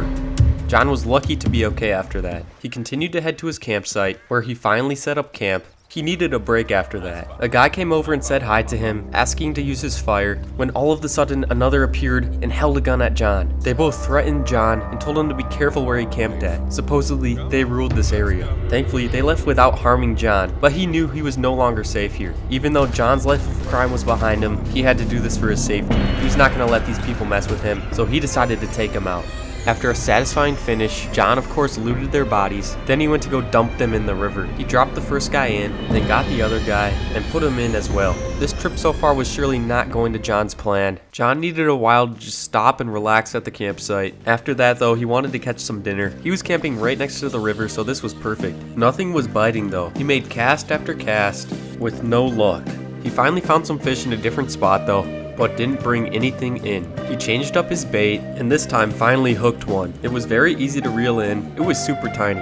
It was a bite-sized perch. He decided to keep it though, because he liked the taste of them. As he was putting his pull away, he noticed a bird. He decided to investigate. This appeared to be some sort of hawk. John wanted to collect its feathers, so he took a shot. He had to cross through the river for this one. He grabbed it and headed back, then of course got its feathers. It was time for some dinner, so he cooked the perch and ate it. Then it was time for him to chill. Once it got later, he headed to bed. He woke up, took down his campsite, and got started with his journey for the day. John was headed down south today. He passed through a settlement on his way and stumbled across a nice house he'd never seen before. For some reason, John felt inclined to go explore it. He was pretty sure it was abandoned, so he headed inside. It was pretty trashed in here. John decided to look downstairs, and just like that, he saw a sleeping man. He had to be very quiet. John realized, what was he doing? This was dumb, so he left the house. He continued his journey to the swamp. He could tell he was getting close. He was now at the small town of LeGras. He would set up his campsite pretty close to here. He got everything made pretty close by, then he headed into the swamp. He was going to do some fishing, of course. This area was known for its fishing, so he was excited. He saw a creepy looking snake in the water though. He sent a couple shots at it, but missed every time. After a couple casts, he was not able to catch anything. Eventually, John finally hooked a fish. This one was very small. He caught a bluegill. He threw it back though, it was too small to eat. After that, he saw some broken sticks on the ground. After inspecting them, he caught a trail of a giant alligator. He was going to try and find this thing. He came across a dead animal, which he also inspected. This led him closer and closer to the giant gator. Just like that, he had gotten his first glimpse at it. This thing was massive. Unfortunately, all John brought with him were his pistols, so he took some shots at it. All of a sudden though, it started sprinting at him. This was terrifying. He ran away immediately. John felt more safe over here, so he decided to let some more off at it. Once again though, it started sprinting at him. He immediately dashed behind this fence. This thing was taking so many shots without going down. Finally though, it was over. John had slain the beast. He could not believe the size of this thing way up close. John took a second to admire it. He couldn't believe he took it down solo. He started to skin the animal and take what he needed. Just like that, he had an alligator pelt. John put it on his horse and then got going because he had somewhere to take it. John headed into Saint Denis and he headed straight for the market. John was going to sell this pelt. All of a sudden though, John got ambushed in an attack. He had no clue what was going on, but all of a sudden he just got shot at. He sprinted away as fast as he could, dodging all of the bullets. One of them caught up to him and tackled him. John thankfully kicked him off and was able to get away from him. John ran far away and just decided to wait this one out. Thankfully the potential thieves were gone now and his horse ran away with the pelt so they couldn't steal it. Finally John took this thing into the market. He was going to sell it to the trapper. He ended up selling it to the guy for only 50 bucks. Definitely not worth his life. He couldn't believe how insane this trip had turned out so far. Even though these were near-death experiences, this brought back some life into John. He honestly missed the thrill and adventure that he once had. It was nearly dark as he made it back into LeGras, where he made it back to his campsite, and he headed to bed. John woke up the next morning hoping for a chiller day, to be honest, and it started off strong with a great looking sunrise. Even with all of these near-death experiences, John was not one to give up. He could go home right now, but he decided to complete this trip. He started his journey to his next spot, which had him leaving the swampy south. This time he was heading west. He had been riding for a long time, so his horse needed a break and to eat some food. He eventually made it to Strawberry, but he was only passing through. He was finally almost at his first stop. He was going to check out this dam. This was a perfect spot to take a break and just relax relax. John wanted to sit on this beam, but instead he lost his balance and fell. Thankfully, he was okay. He went back up to try again. Thankfully, this time he was actually able to sit down without falling off. This was such an awesome spot. This was much needed after a crazy trip so far. John chilled for a little bit longer, then walked off the beam. He figured now was a good time to set up camp. Unfortunately, it was now raining, so John just had some canned food for dinner. He took a brief nap after that, and the rain had stopped. John saw another cool waterfall right by his campsite. Today was his most chill day by far. Once it got dark, he headed to bed. He woke up the next morning, ready for his next leg of the journey. His ride wasn't as long today. Unfortunately, he was not paying attention on his route as he ended up in the Skinner Brothers territory. This was bad news for John. He was ambushed by so many people. He tried to ride away as fast as he could. This was far too many people to take on as one man. They were now separated though, so John decided to take charge and started shooting at them. One by one, he was able to pick them off. One by one, they tried attacking John, but he just kept firing back. There was just so many of them though. This was close to his home though, so John wanted to take them all out. Eventually, he just decided to book it with his horse and made his way out of there. He realized how dumb he was for being so oblivious and going through those woods without his guard up. Once again on this trip, he was lucky to be walking away alive. He really hoped everything would be chill from here on out. He was now almost at his next location. This one would be pretty nice. He finally made it to a cabin, and after a so far stressful trip, he'd finally be able to sleep in something that was not a tent. He chilled for a bit and had some snacks. He decided to go walk over and check out the dock this cabin had. This looked perfect for fishing. He got out his fishing pole and cast it. He hooked a fish right away. This one felt decent size. This was a largemouth bass, John's favorite fish to catch. He just caught these recreationally though, not to eat them. Then he caught another one and another one after that. He called that good on fishing. He decided to go chill on the porch. This cabin was a good change of pace. John went to go check on his horse, when all of a sudden he was attacked again by a wolf. He couldn't believe it. He pulled out his gun and started shooting. How was he being attacked again? And this time there was two of them. This was really dangerous for John. As they were swarming him, he was defenseless. This was an entire pack of wolves on him. After attack and attack, he started to feel weaker. He tried running away, but it was too late. He was mauled to the ground by a wolf. It was over for John. It looked like his luck had finally ran out. It was over for him. This trip ended in misery. All of a sudden though, John woke up. He was very confused. He had no clue what just happened. Did the wolves think he was dead and just leave him? Where did they go? Looked like he was given a second shot at life. John was very banged up, so he decided to head back to the cabin. John realized how truly lucky he was. He had a family back home that he provided for. He could not be messing around like this. He went inside and sat down just contemplating everything. It felt like this trip wanted him to die. He headed to bed. John woke up. After contemplating quitting the trip, John realized he needed to finish this thing for his own sake. He had one stop left, and he was going to do it. He left the cabin heading even more west, and he came up on his first sight. This was a canyon. It honestly looked smaller than he thought, and he saw some people at the bottom. He saw another cool part of the canyon, then saw a deep ravine. This part looked the coolest. He quickly came up on the best view so far though, as this view was absolutely amazing. He could see for miles here, and he even saw armadillo off in the distance. He soon came up to his final spot, where he was going to set up right on Lake Don Julio. He set up his camp right away. He figured he honestly might be safer out here than where he had been. He headed down to the lake, where of course he was going to do some fishing. It was quickly becoming his favorite hobby. It took him a couple of casts, but he had finally hooked a fish. This one was a smallmouth bass, honestly a good sized one. Then next he caught a tiny pickerel, and surprisingly he decided to keep this one. Then he caught one more smallie that he also kept. He made it back to his campsite, where he cooked them up for a nice needed dinner. He was glad he ended up going on this last night. Everything was so much more calm. He watched the sunset fully, then he headed to bed.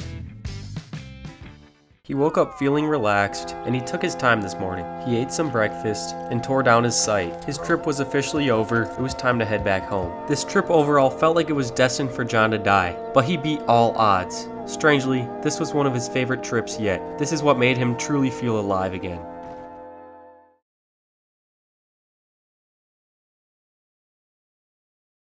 John Marston has come to a realization. Cowboy boots aren't protection. They are feet prisons. The human foot was designed to grip the earth, to feel the vibrations of the soil. John calls it grounding. He wants to return to his ancestral roots and absorb the energy of the map. There's just one problem with John's wellness journey. The earth in 1907 isn't just soil. It's a mixture of industrial waste, tuberculosis spit, and rusty nails. So can John achieve spiritual enlightenment, or will he just get an infection and lose a foot? Let's find out. John will be testing this new lifestyle in about every possible scenario in place, starting with his day-to-day work on the ranch.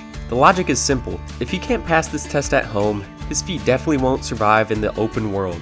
He decided he'd start with the easy stuff. First, feeding the horses. John grabbed a bale of hay and he walked it over to the paddock. At this stage, the grounding theory seemed to be working. The dirt here was packed down and dry. To John, this felt like a massage. He felt lighter and he felt connected to the world. But before the next chore, he ran into Abigail.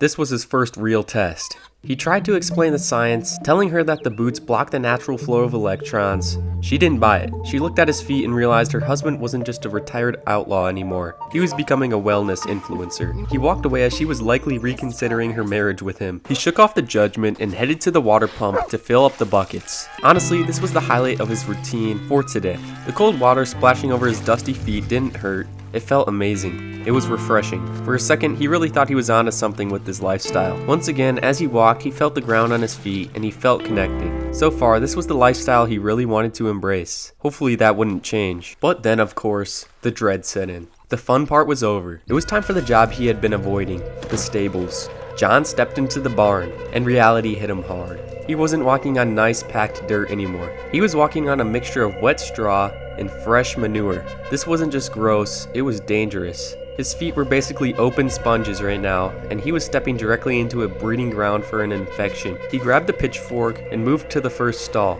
This was the worst part. He could feel it squishing between his toes. It was warm, sticky, and completely unavoidable. He tried to work fast, but there was no escaping it. He moved from stall to stall, collecting a new layer of filth with every step. The wellness feeling was gone. Now he just felt dirty. But strangely, his feet were fine. No cuts, no bruises, nothing of harm. He realized he had passed the daily test. John felt invincible. He decided he didn't need baby steps. If he could handle the ranch, he could handle the world and the wild. That meant he was out. His first stop, the snowy mountains. He pointed his horse north and rode until the green grass turned into white snow. It was time for the extreme weather test. He hopped off his horse and immediately sank into the knee-deep snow. At first, the cold felt invigorating. John told himself this was like a giant ice bath. He convinced himself that the stinging sensation was just his circulation waking up. He walked through the snow until he hit the frozen lake. This was actually the highlight of the trip. The ice was perfectly smooth. Without the grip of rubber soles, John was basically ice skating on bare skin. He spent a solid 5 minutes just sliding around, having the time of his life. It felt like being a kid again. But that wasn't enough. He got ambitious and wanted to test his capabilities. He spotted a steep cliff face on the far side of the lake and decided to test his grip. He began his short ascent. He realized immediately that this was a mistake. To climb a snowy mountain, you need hard edges to dig into the ground. John didn't have edges. He had toes. He tried to scramble up, but every time he got a few feet high, slip. Down he went. He tried again. Slip. Tumble. He threw himself up over and over, but gravity was never on his side. At this point, he was just bruising his shins and freezing his feet off. After the fifth tumble, the ice bath delusion broke. His feet weren't energized anymore. They were just numb. And in this temperature, numbness is the first step toward losing a toe. He cut his losses, ran back across the ice, and scrambled onto his horse to find some heat. The mountains had won. That wasn't going to stop him though, because his next stop was the complete opposite. He would be heading to the swamp. He turned his horse south and rode until the air got thick. He arrived in La Gras and immediately noticed the difference. Everything here was wet. As soon as he hopped off his horse, his feet made a wet slap against the ground. This place barely even qualifies as land with the swamp surrounding it. He started walking down the main road, if you can even call it that. The roads here aren't paved or packed down. They are just wooden beams floating in the muck. You have to balance on the timber to keep dry because the gaps in between are filled with deep, sticky mud. He was navigating the beams pretty well until he looked down and froze. He had almost planted his bare foot right into a pile of manure sitting on the planks. That was a close call. He decided to go off the road, which turned out to be even messier. He stepped into the body of water and immediately sank. The shoreline wasn't solid. It was soft and squishy. The water looked gross, not clean like the mountains were. He got bold and kept walking, but the mud just got deeper. First it was at his ankles, then his shins, and eventually he was wading almost waist deep in the mud and water. He finally dragged himself out and stepped onto some soft, wet grass. He looked down. His feet were completely covered in mud. But since he was already wet, he decided to embrace the La Gras lifestyle. He would try some barefoot fishing. He waded back into the shallows and casted a line. He had no luck at first, but he kept at it. Eventually he hooked a fish. He reeled it in, and it was a tiny 1-pound chain pickerel. He threw it back, but he was weirdly happy about it. He had conquered the swamp unlike the mountains. That was enough swamp for one day though. He turned around and ran back to his horse before anything could bite his toes. His next stop was the west. He turned his horse towards New Austin and rode until the humidity disappeared completely. It wasn't wet anymore. It was bone dry. He hopped off his horse and tested the ground. Surprisingly, the sand felt soft, almost like a powder. It wasn't bad at all, but then he looked around and realized the danger here wasn't the ground itself. It was what was growing out of it. Cacti. Thousands of them. He started walking, and it became a game of focus. He had to weave between the prickly pears and the collas. He looked down. His bare skin was passing inches away from needles. One trip here, and he'd be pulling spines out of his feet for a week. Eventually, he found a clear patch of sand and decided to call it a night. He set up camp and built a fire. This was the best part of the day. He finally got off his feet, sat by the crackling fire, and just chilled. And he slept good that night. The next morning, he woke up and immediately felt it. The massage from the sand was over. His feet felt tight and dry from the heat. He looked down. They were absolutely coated in dust. He packed up and started walking again, but he almost stepped on something much worse than a cactus, a rattlesnake. Luckily, this one was dead. He crouched down, his bare toes hovering just inches away from the fangs, and he skinned it. A nice little trophy for the barefoot hunter. He hopped back on his horse and rode into the canyons. The terrain changed here. The cacti were gone, which was a relief, but the soft sand was replaced by loose rock. It was a little sharp, digging into his soles with every step, but the view was incredible. He took a minute to look at the scenery. His feet were stained completely at this point. They were battered by the elements, but he had survived the heat. He hopped on his horse and rode out of the canyon. As he rode, he felt good. He honestly thought the hard part was over. He had conquered the freezing cold, the suffocating mud, and the blistering heat. He had beaten nature. But he was wrong. There was one final test waiting for him. A place where the ground isn't made of dirt, but of filth. A place where a single step doesn't just mean pain, it means a tetanus shot. He was leaving the honest danger of the wilderness to face the true barefoot enemy, civilization. And there is no place more civilized than the bacteria factory known as Saint Denis. He rode past the signposts and entered the city limits. Immediately, the civilized world looked disappointing. Sure, the main entrance roads were paved, but they were coated in a layer of wet industrial mud. John took one look at that sludge and immediately diverted to the sidewalk. He wasn't taking any chances yet. He decided to start in the rich district. He walked along the paved sidewalks. There was still trash and debris scattered around, but compared to the swamp, this was manageable. He found a little brick courtyard with benches. It was nice. Then he moved into the main downtown shopping area. This was the peak. He found a park with manicured paths that were actually clean. For a second he thought, hey, maybe city living isn't so bad. The ground was pristine, and he felt safe. But the experiment isn't about safety. It's about limits. So he left the park and headed south into the slums. The pavement disappeared instantly. The road became a river of thick, churned up mud. John took his first steps and squish. He planted his foot directly into a pile of horse manure hidden in the muck. The bacteria count on his heel just skyrocketed. He decided to improvise. To save his feet, he hopped into the back of a passing wagon. A smart move, he thought, until the driver noticed. The guy immediately stopped and kicked John out. He started shooting. John had to fight him. He threw hands, but he also had to plant his bare feet into the filth to get leverage. He knocked the guy out, looted his pockets, and looked down. His feet were now covered in mud and blood. He kept walking deeper into the slums. The mud here was different. It was thick, wet, and oily. He didn't even want to know what was in it. He walked past a group of homeless men lying on the street, and then he noticed the irony. They were looking at him. Even the guys sleeping in the mud were wearing shoes. He tried to ask them what they thought of grounding. They didn't answer. They just looked at him like he was the dumbest man in Lemoyne. Once again, he spotted another man sprawled out on the street. He checked again only to see shoes. John was officially the only person in the entire city dumb enough to do this. He couldn't take the mud anymore. He ducked into the street market to find some pavement. It was paved, but it wasn't clean. There was puddles of mysterious garbage juice everywhere. Rotten food, fish guts, spit. He was walking through who knows what. He had seen enough. The experiment was over. He had one final destination, and he needed it bad. He walked towards the fancy saloon in the center of town. He burst through the doors and stepped onto the floor. Polished wood, pristine rugs. It felt like heaven. He walked up to the bar, not for a drink, but for a service. I need a bath. Now. He climbed into the tub and scrubbed the mud off his body. He looked at his feet. They were clean, and miraculously, they were still attached. John Marston had survived the Barefoot Challenge, but let's be honest, he's definitely waking up with a staph infection tomorrow. Stealth camping. 3 illegal spots with only one rule: don't get caught. First, John is hiding in plain sight, above an alive, unsuspecting city. Next, the guarded property and mansion of a powerful man. The finale? 2 nights on the most secure and heavily guarded island in the country. There are absolutely no second chances. Getting caught means game over. The stakes have never been higher for John. Let's start this challenge. The challenge begins in Blackwater, a bustling, growing city. Hundreds of people line the streets at any given moment. For John, this means one thing: the ultimate test of stealth has begun.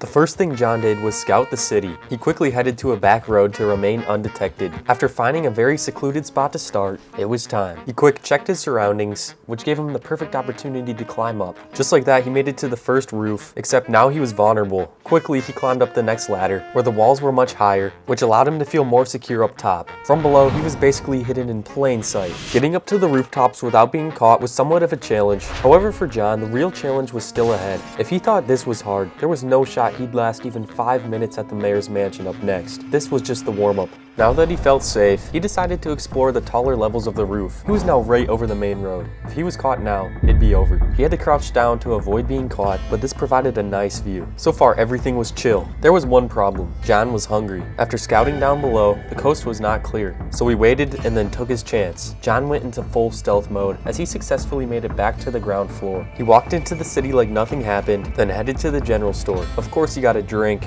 and then some food. Who knew? With what was to come, John realized this could very well be his last meal. He quickly left the store, then he decided to take a look at the building from below. This time he'd get up an even riskier way. Checking both ways multiple times, John headed into this alley. The coast was clear, so he went up. Once again, as stealthy as possible. He still had a while until night. With nothing else to do, he ate his food, and he found a great undetectable viewing spot of the city. He chilled here until dark. He headed back down and tried to get some sleep for the night.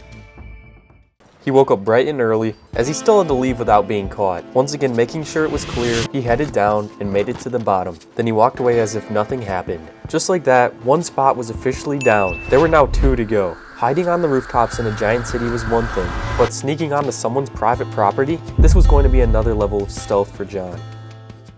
This next spot brought him to Saint Denis. He was now at the dreaded mansion, and to be honest, he was nervous. He had no clue what he was getting himself into, as he quickly scouted the initial area. To his surprise, there was no one in sight. He took this opportunity and sprinted towards the house. To avoid getting caught, he was gonna have to be quick finding a way in. Unfortunately, everything was locked, so he realized he was gonna have to brute force his way in. This only worked thankfully because he saw no one inside of the house for some reason. After making a big enough hole, he was in. This was a complete next level. John was now trespassing in one of the most exclusive houses in the country. If he made one wrong move, or even just stumbled across anyone in here, it would be absolutely game over. To John's luck, every corner he turned faced him with no one. So far, he was unable to find any good spots in here though. This room looked like it would be used way too much. He needed a room he was sure no one would go to. He found what looked like a secret staircase, but it only led right to the kitchen. John was seriously pushing his luck in here. It was only a matter of time before someone would come back, and John was not finding anything good. Stressed out, he decided to 180 his plan and headed back outside. Things were not looking up for him here. John was going to look around the property. This time though, he saw a policeman.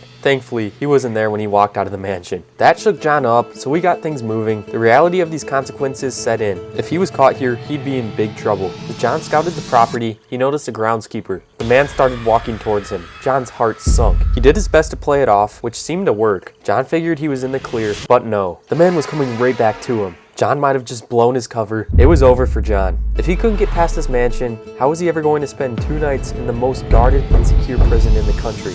To John's amazement, the man didn't see him. John's luck was still alive, and he lived to survive another day. His nerves were at an all-time high though. He had to find a spot, and fast. As he crept further onto the property, he noticed these flower bushes. These honestly provided great cover for him. He personally felt like he wasn't close enough though. Even though he could have cheaped out, he decided to keep the challenge alive and headed closer to the property. He used the night to get through without being seen, and after looking for a bit, he realized he had found his perfect spot. This was just like the spot before, but honestly even better. John was completely invisible, yet he was right next to the mansion. It couldn't get any better than this. This spot was great, because at least if John got caught here, he would have an easy route to escape. But the prison though, offers no such luxury. There, it's nothing but guards and deep water. A chilling fact settled in his mind. John can't even swim. The thought of what was next was terrifying. He waited out the night in his spot, and he watched as the sun rose. He had to leave quickly before the groundskeeping staff came in for the morning. John had successfully evaded and stealth camped at the mayor's mansion without being caught.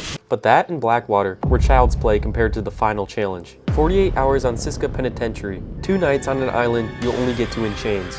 For John, this is no longer about stealth, it's about survival.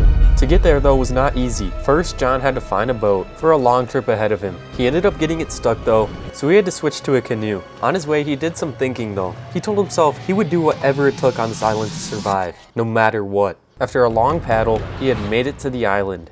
Scouting from afar, he noticed 2 guard towers immediately in view, so to get out of view, he went to the furthest point of the island, and now the challenge had begun. As John stepped foot on shore, he felt a familiar feeling. He had been here before. The memories were cold and hard. Back then, getting caught meant a beating. Now, one wrong move means he wouldn't even live to see the inside of a cell. For John, it would simply be game over. As he moved further onto the island, he found any cover he could. The worst thing that could happen is getting spotted by one of these towers. To John's advantage, it was very dark. He knew though, if he wanted to progress any further onto the island, he was gonna have to do something about these towers. To stay out of view, he walked in the water. As they were both looking the opposite direction, John hid as he needed a plan, and quick. After thinking for a bit, he decided to take action. John creeped up as quiet as he could to the watchtower. As he got ready, he climbed the ladder, a plan in motion, and he striked. John stealthily took out the guard and now had secured the watchtower. He grabbed his body, carefully moving it to the back to not get caught. John now had the perfect spot to spend the first night. He knew they wouldn't need another guard until later. He decided to scout out the rest of the island from here. He quickly noticed a ton of guards. It was 2 a.m., so he still had a long time to go. Eventually though, the sun started to rise, but John had no time to waste. He had to figure out a plan for the next night. He definitely wasn't going to be able to stay in there another night, so once again he followed the shoreline, heading to a new area. There was one major problem though again, another watchtower. Once again, this was going to keep John from advancing any further onto the island. All of a sudden though, he noticed the guard at the top turn his direction. He immediately went down and hid. This was bad. He was looking straight his direction. Eventually, he walked back around, and John knew he had to take this opportunity. He knew exactly what to do. He carefully walked around the platform, and just in time, he took him out. This time though, he didn't plan on staying in the tower. This was just a part of his plan to get further onto the island. As quick as he could, he found cover. John was now so far in. He could even see the prisoners working up close. The craziest part was, no one suspected a thing. He was completely invisible. To everyone else, this was the usual day on the island. Little did they know, John was on here. All of a sudden though, he noticed a guard right in front of him. He took a risk and headed into deeper cover, because if he was even spotted a tiny bit, it was over for him. Thankfully, the guy walked away. Except this time he noticed a bigger risk, a patrol warden. Thankfully, he just passed, but that was a close one. John's confidence was high, so he decided to try and get even closer, finding cover in another bush. He saw a bunch of guards close up top though, and it was now already almost noon. This meant guard coverage was pretty much at a peak, and he realized he shouldn't push his luck. He decided to head back to a better spot, but as he was trying, he noticed a guard in the distance. To his worry, he also noticed a warden. There was no way he wouldn't see him. John could only do one thing, and that was wait. Wait as he just walked right past him. He couldn't believe it. This guy didn't see him. John took his chance to quickly run back to his good spot, where he felt way more safe. Now he was not scared of guards walking by, because he was completely hidden. He watched as the sun set. He would be good here for the night. This time, John didn't even wait for the sunrise. He needed to get out of here fast. And he saw the perfect opportunity. A man was rowing his canoe really close to shore, and using all of his strength, he was somehow able to make it to the canoe, where he pushed him off and took it over. That poor guy was now stranded on the island, just like John was. But that was it. He had successfully stealth camped in 3 very illegal locations. The rush he had felt was amazing. Who knows if he'd do more, but he sure knew this was a fun challenge.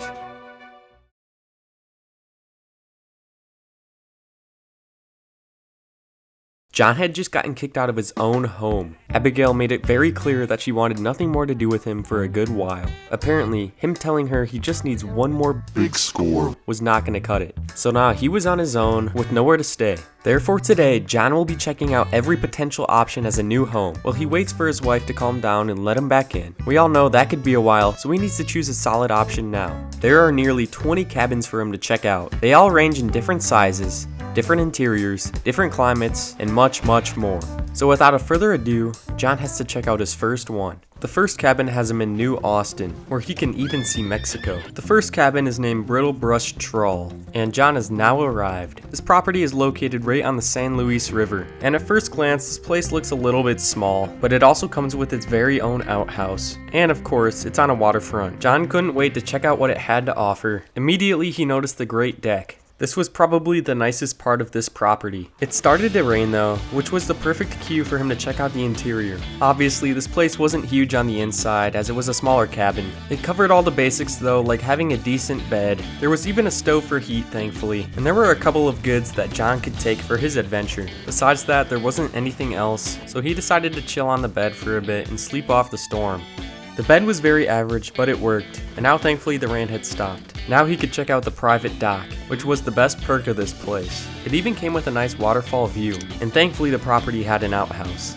That was enough of this first cabin though. John was ready for the next one. The next place was not far away and is known as Stillwater Cabin. Like the name says, it's located on the Stillwater Creek, and it is a small but decently nice property. The main cabin looks about the same size as the previous one, but it also has a great deck area, and a private fishing dock and a great pond. John decided it was time to check this place out, specifically the interior. This cabin honestly felt more cramped than the last one, but that is for some good reasons. First, of course, it had a sleeping area, but unlike the last, it actually had some sort of a kitchen, and of course the same stove. John found some rum, which he was sure to take. Next, he went to go check out the fishing dock. And this guy's dog clearly didn't want him there. And well, what do you guess? It started to rain again, but at least he could talk to this guy and see if he caught anything. But honestly, John just cared about getting out of the rain, which made this a perfect time for the sleeping test.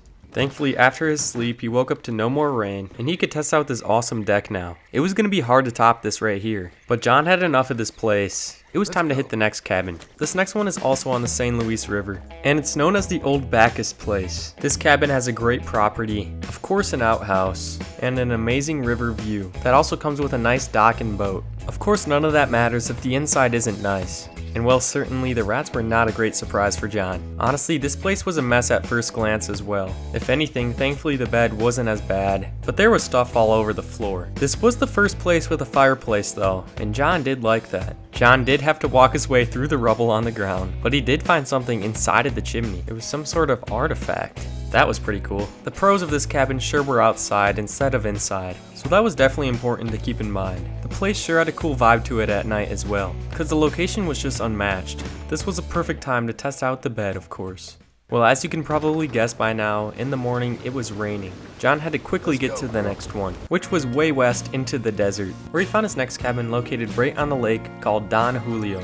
This place looked a little bit more like a house this time. Unlike every other cabin though, this one was a little more elevated and didn't have direct lake access. But this place still had its own perks. It came with a shed which could be very useful, and obviously an outhouse. John was excited to check out the interior of this place, and right away it genuinely looked like the best. It by far had the most room out of all of the cabins so far. It had a kitchen area, a brick fireplace that was surprisingly going, a dirty but decent bed area, nothing he couldn't handle, and finally a pantry and table to sit at. So far this was looking like a dream interior for John. It even came with a nice little complimentary book. Like mentioned earlier, there was no dock though. That didn't mean it still wasn't a good view though, and the property had a lot of other various things. Last up for John though was the sleep test.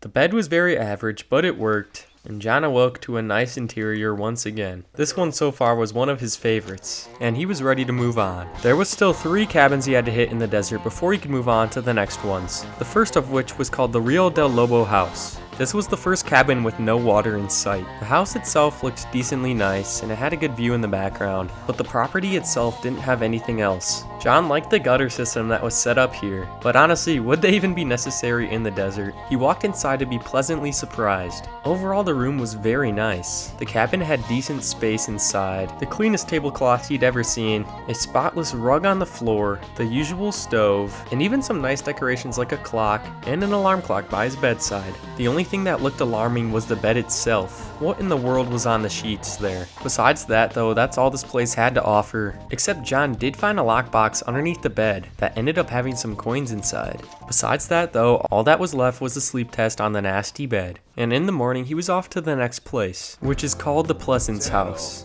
This cabin honestly looked very nice to John, although there was no water around the property again. Thankfully though, unlike the last one, there was an outhouse. John was curious to see if the interior could live up to the exterior, and right away it looked like it was going to, because it was spacious in here and very clean. This looked to be one of the nicer beds of the trip so far. There was a nice table and kitchen area that even had water. The stove looked top notch as well. John also really loved the addition of these nice paintings within the cabin. He also found an unlocked chest that had a money clip inside. Another perk of the place was the decently sized property outside, and he sure was glad there was an outhouse. Along the side of the house was a nice little storage area as well, which is always a perk. But that was about it for this cabin, so he decided to head for the bed test. The next morning he woke up, as it was time for the final cabin in the desert. John could see it off in the distance, but as soon as he got close, it erupted.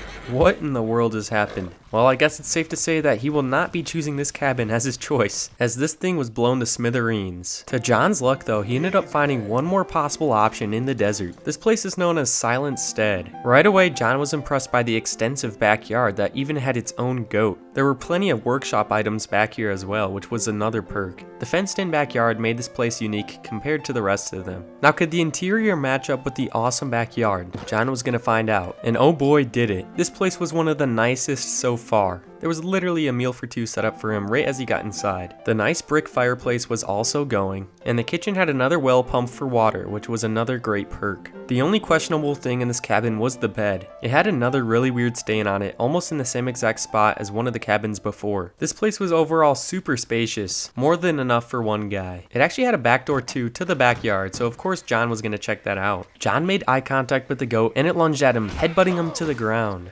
Well, he sure wasn't expecting that. Potentially that might affect his decision making on this cabin. Well, at least he had the goat under control at this point. That was a little rough though. John decided that was enough for today, so of course it was time for the bed test. Well, he couldn't believe he was finally done with all of the desert cabins. John honestly did like some of the cabins so far. Specifically, the Lake Don Julio house was his favorite because it had a mix of everything good. However, none of them completely stuck out to him yet, which means he is not choosing a final cabin just yet. He's still gonna go on the lookout for the absolute perfect one. Thankfully for him, there are some coming up that are truly above and beyond anything he has seen so far, but there are also some that he may regret visiting. But it's completely up to John to see what he thinks of them, so he has to hit them all, starting with this next one. This cabin is known as Swadlost Point, and it is sitting right on the Aurora Basin. The overall exterior of the cabin doesn't look in pristine condition, but the location sure makes up for that part. How will the interior be though? That's up next. At first glance, the place isn't all that bad, but it's really nothing special. There is a decent amount of space though.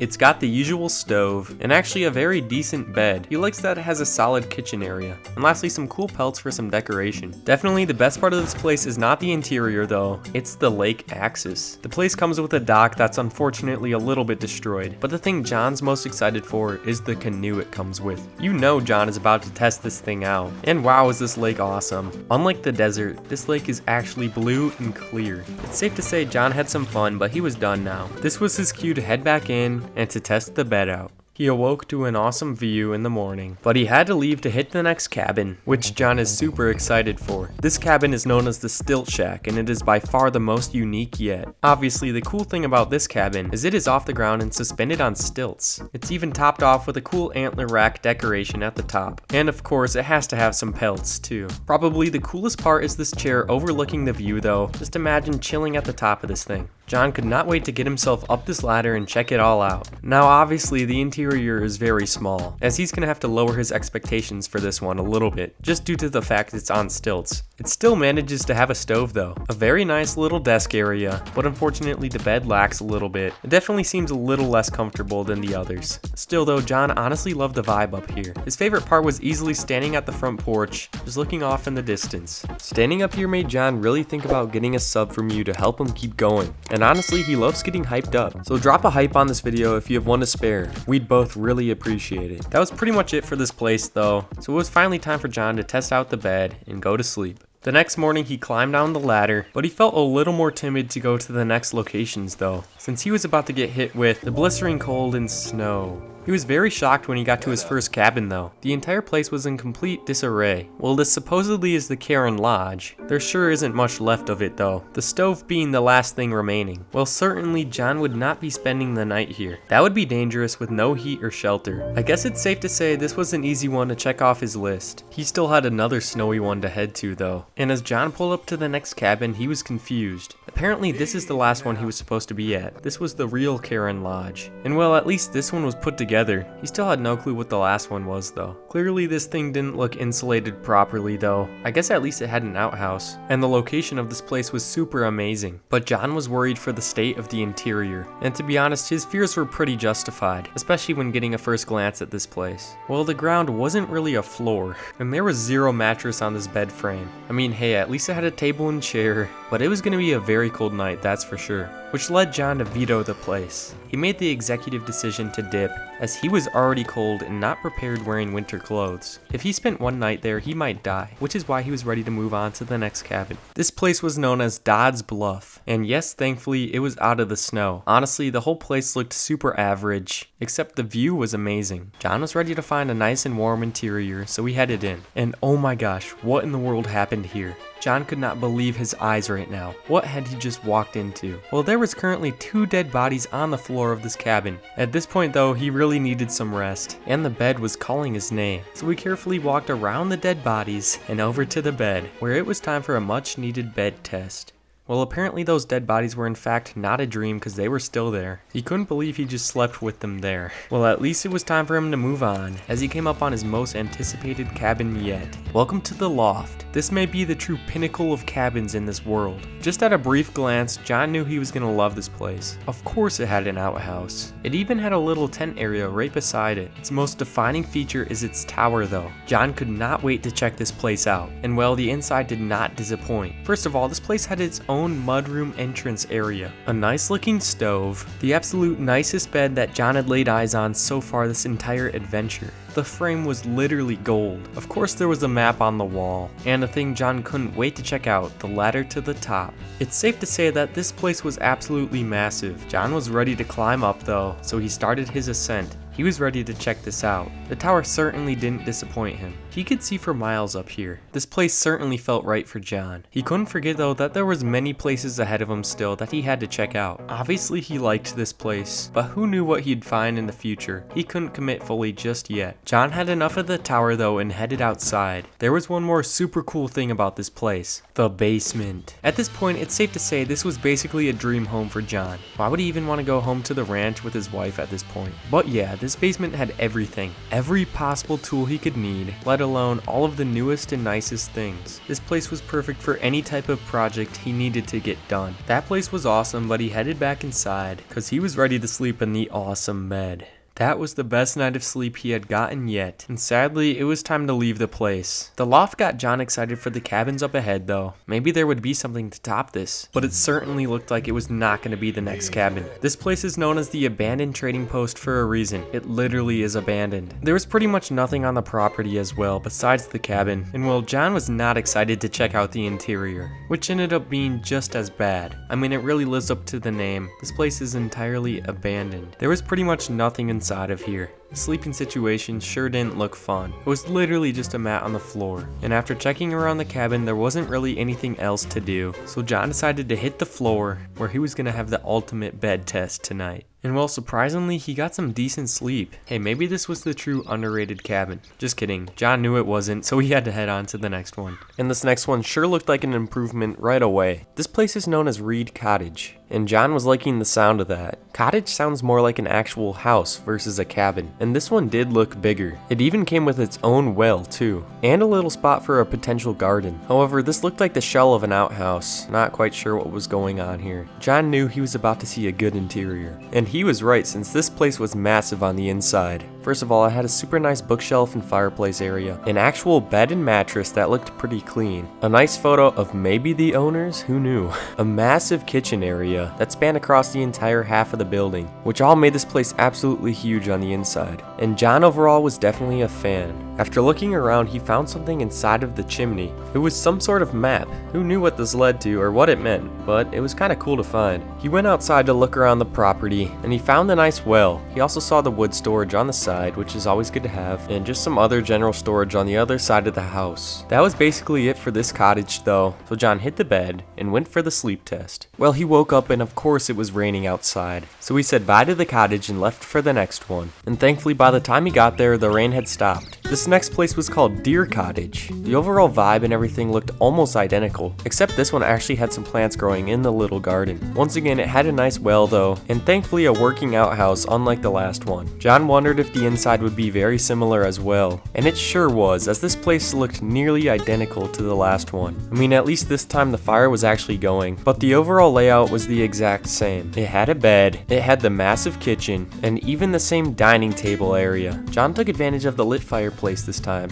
and when looking through the drawers, he found something interesting on the top one. It read, "You want more than you have." Now, was that true? John had to reflect for a second. Maybe that was a sign. Were any of these various cabins going to be enough for him compared to his main home at Beecher's Hope? Well, he still had a couple left to go, so he was going to find out. He ended up finding a bunch of salted meat that he could have for dinner here. And after that, he briefly checked out the mini garden that was right out front. But that was enough for this place. It wasn't really anything special, so we just opted for the bed test. John woke up and realized he only had 2 cabins left on his adventure. He was nearly to the end, so he was excited to get going today. He was kind of confused when he arrived to his next cabin. It was currently in use by a rancher, and he sure didn't like John being there. The guy literally started shooting at him, so John had to sprint away on his horse. But at this point, it was self-defense, so we had to take him out. Well, I guess that certainly cleared the property up for John. This place was called Granger's Pig Farm, and John had no clue it was occupied. This property was cool though. It came with a chicken coop, a pig hanging ready for roasting, and obviously a bunch of pigs in a pig pen. This sure was a different type of ranching than John was used to. After that conflict though, John needed to chill for a bit, so he went to this fire and just sat down for a while. Only about a minute later though, another man appeared, and well, obviously he was not happy about John being there. And you know, John didn't feel like killing anyone else, so he just decided to leave and play it safe.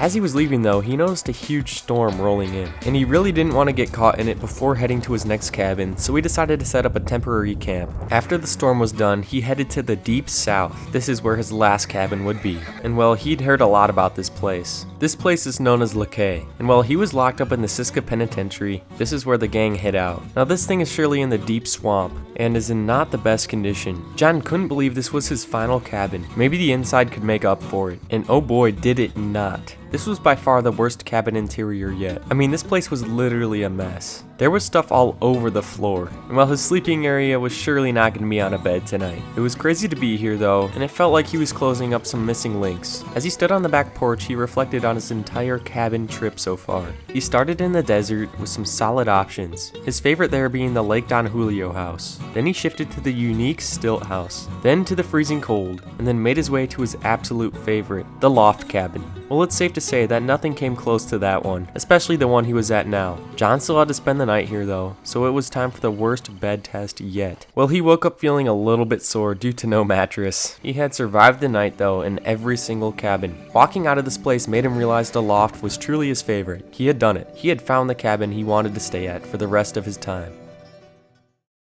Recently, John's life has been stable. Too stable. Uncle even started calling him soft, claiming he's lost his toughness. Now obviously, John will do anything to prove him wrong, so one night while drinking by the fire, they made a bet. John has to survive one night homeless with $0 in every single town on the map. If he wins, Uncle has to stop complaining about his lumbago and help around the ranch. No questions asked. And if he fails, Uncle gets to retire permanently. He wouldn't have to do any more work around the ranch. Clearly the stakes are high here. So today, he's doing exactly that. No home, no hotels, and absolutely $0. To make it even harder, John isn't allowed to use his horse to get from town to town. So can John survive the harshest conditions, the dirtiest roads, and the most dangerous nights? We're gonna find out, starting right now in Valentine. John finally arrived at the outskirts of the town by foot, and right away things were getting nasty with no shoes on. As he walked into town, he noticed a house and wished he would be sleeping in there tonight. But of course, that means Uncle would win the bet, so he would have to remain strong the entire challenge. Eventually though, he found his way onto the main road of the town, meaning he could see a better look of the place. Now obviously there was no paved roads here, which was going to be a slight concern for his bare feet. And another struggle of being homeless would be finding a place to sleep every single night. Right away, John decided he'd do a little survey of the town to see if there's any potential opportunities for him or any sleeping spots. Unfortunately, one of the first things he saw was the hotel, which got him in the bad spirit, but he was going to push through this. Right across the street, he noticed a little tent set up, which gave him a potential potential idea for the night. Obviously, he'd have to wait for these guys to leave though, but honestly this whole place was a goldmine of opportunities for a homeless guy. He even started chatting up with a guy to learn their schedules and everything when they'd be out, because one of these tents could seriously be the best thing for the first night. After that though, John had to start thinking about a potential way to make money. He figured a good place to start would be the barn and stable area of the town. It was here that he found some guys that agreed to let him do some simple labor for the day for a small reward. His job would be to fill up all of the troughs full of water, tend to the sheep for anything they would need, and finally distribute hay bales throughout all of the stalls in one of the barns. After a couple hours, he finally finished his work and was ready to accept his reward. He was a little disappointed to find out he wouldn't be receiving money, but yet he'd be getting a chicken. At least he could pluck the feathers off this thing and even get the meat after skinning it. But come on now, this is why he always worked for himself. As he made his way back into town, he witnessed a duel that resulted in a death. John didn't want to resort to this, but unfortunately since he was homeless for the night and got zero money from that job, he decided to loot the dead body for some pocket change. He didn't feel good about that, but he had to. Next up, he headed to the butcher to sell the remains of his chicken for any money that he could possibly get. After both of those things, he was sitting at just over $1 in profit, and by now it was getting very dark. John had one good idea for what he could use his money on though. Of course, that would be a beer at the bar for 50 cents. A very worth it purchase in his book. And actually the bar was a 2-in-1 type of thing for him. Since he couldn't afford any other food, he could just leech off the free peanuts that the bar offered. And oh boy did he take advantage of that offer, clearing out the entire bowl for himself. At this point though, he had to think about where he'd sleep for the night, and it didn't help it was now downpouring outside. He decided to make a mad dash for that camp area to see if anyone was there, and he got lucky to find basically no one. This place could be perfect for the night, and thankfully the rain had just stopped as well, so he could now check out the fire. As he chilled by the fire, he realized this homeless challenge had gone decently well so far. He even spotted a cute dog that said hi to him. And finally, since no one was here, he decided to risk it and sleep in this tent for the night. That was a successful first day as a homeless man.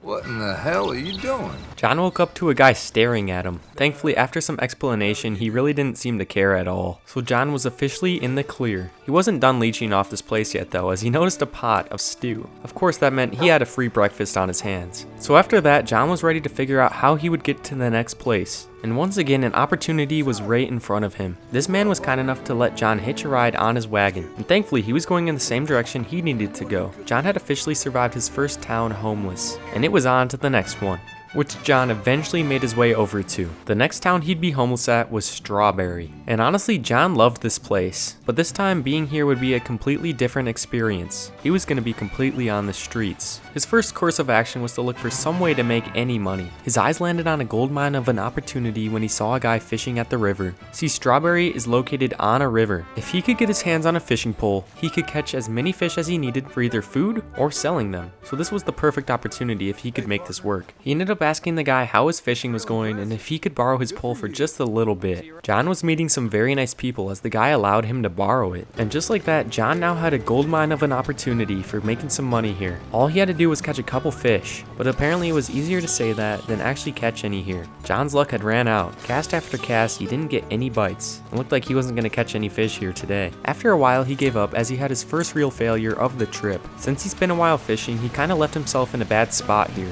He had to find a way to make some money and fast if he wanted any food for the day. Out of desperation, he had one sketchy plan he could fall back on, and that was to gamble the remaining money he had from Valentine on 5-finger fillet. Thankfully, his opponent didn't seem like the absolute best at this game, and John breezed through the first round winning it. All he had to do now was wait for his opponent to mess up and get a solid clean round himself. And just like that, he doubled his 75 cents into $1.50. As a homeless guy, he had to walk away now though, as he didn't want to lose any of his money. John decided to take his winnings to the general store, where he unfortunately had to turn down a cigar and buy the necessity, some baked beans. Unfortunately though, as soon as he got outside of the store, it was raining again. This is exactly what he was not hoping for as a barefoot homeless guy. While he was up here though, he found what looked like a pretty good alleyway for potentially sleeping in tonight. Except right away he noticed a guy here, so this was not going to cut it, that's for sure. John realized he was going to have to find a place to sleep or it'd be too late, so he went out into the rain. The difficult thing about Strawberry is that there was barely any hiding spots for him. Near the butcher though, he found the absolute perfect spot. No one would suspect him in the back of this wagon. At this point, he had nothing else to do but wait for nightfall, where the coast was clear, so he hopped right in. This spot was perfect for the night. From the outside, no one would suspect a thing. John could now get some rest without having to worry.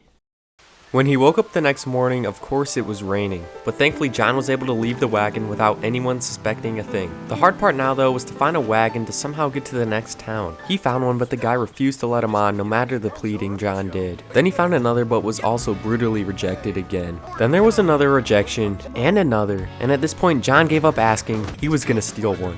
Well, we certainly won't talk about how he got his hands on this wagon, but at least he can get to the next town now. John had just made it through 2 easier towns, but he still had many to go. Some of the places coming up were going to be very difficult, whether it's potentially getting arrested for loitering or catching a deadly disease. John still has so much to face ahead of him. Also, as John takes his wagon to the next town, he has 2 quick favors to ask. He would seriously appreciate a sub to the channel if you're enjoying the video, and he loves being hyped up when you click the hype button down below, so he knows he's doing these challenges for a good reason. Okay, thanks guys, now back to traveling. Eventually, John made it to the next town, which was Blackwater. Honestly, John felt super confident about this one since it was an actual city. He figured he'd be able to find some good spots here that he could spend the night, and by far one of the biggest perks was the paved and the brick sidewalks, so he wouldn't have to walk on dirt anymore. That was definitely a nice change from the mud he was used to. John didn't really know what to do yet, so he decided to walk around a bit, and one of the things he noticed was a new dock being constructed. Maybe this was his ticket for some work and money. Unfortunately, the first guy he asked could care less about him, so he just walked away, and the second guy just said he wasn't able to help him find any work around here. And as John looked up in the sky, he realized a big storm was coming. Therefore, he decided to head back into town to hopefully find some sort of shelter. The first spot he decided to look was back in these alleyways. He even asked some other people if they had any ideas for any spots. They said no. But to John's luck, it was like the storm just completely passed over. 0 rain happened, and being back here gave John a very good idea. He was gonna head to the rooftops to hopefully get a better look at the city and find a potential spot. He was honestly super happy he came up here too, because it looked cool. No one would be able to spot him from here too. As he reached the highest point, he got out his binoculars and gave a solid look. He noticed a construction site in the distance with a bunch of tents. He figured that was probably the best spot to look right now. Right away he noticed he kind of blended in around here, and he could slip into any tent with ease.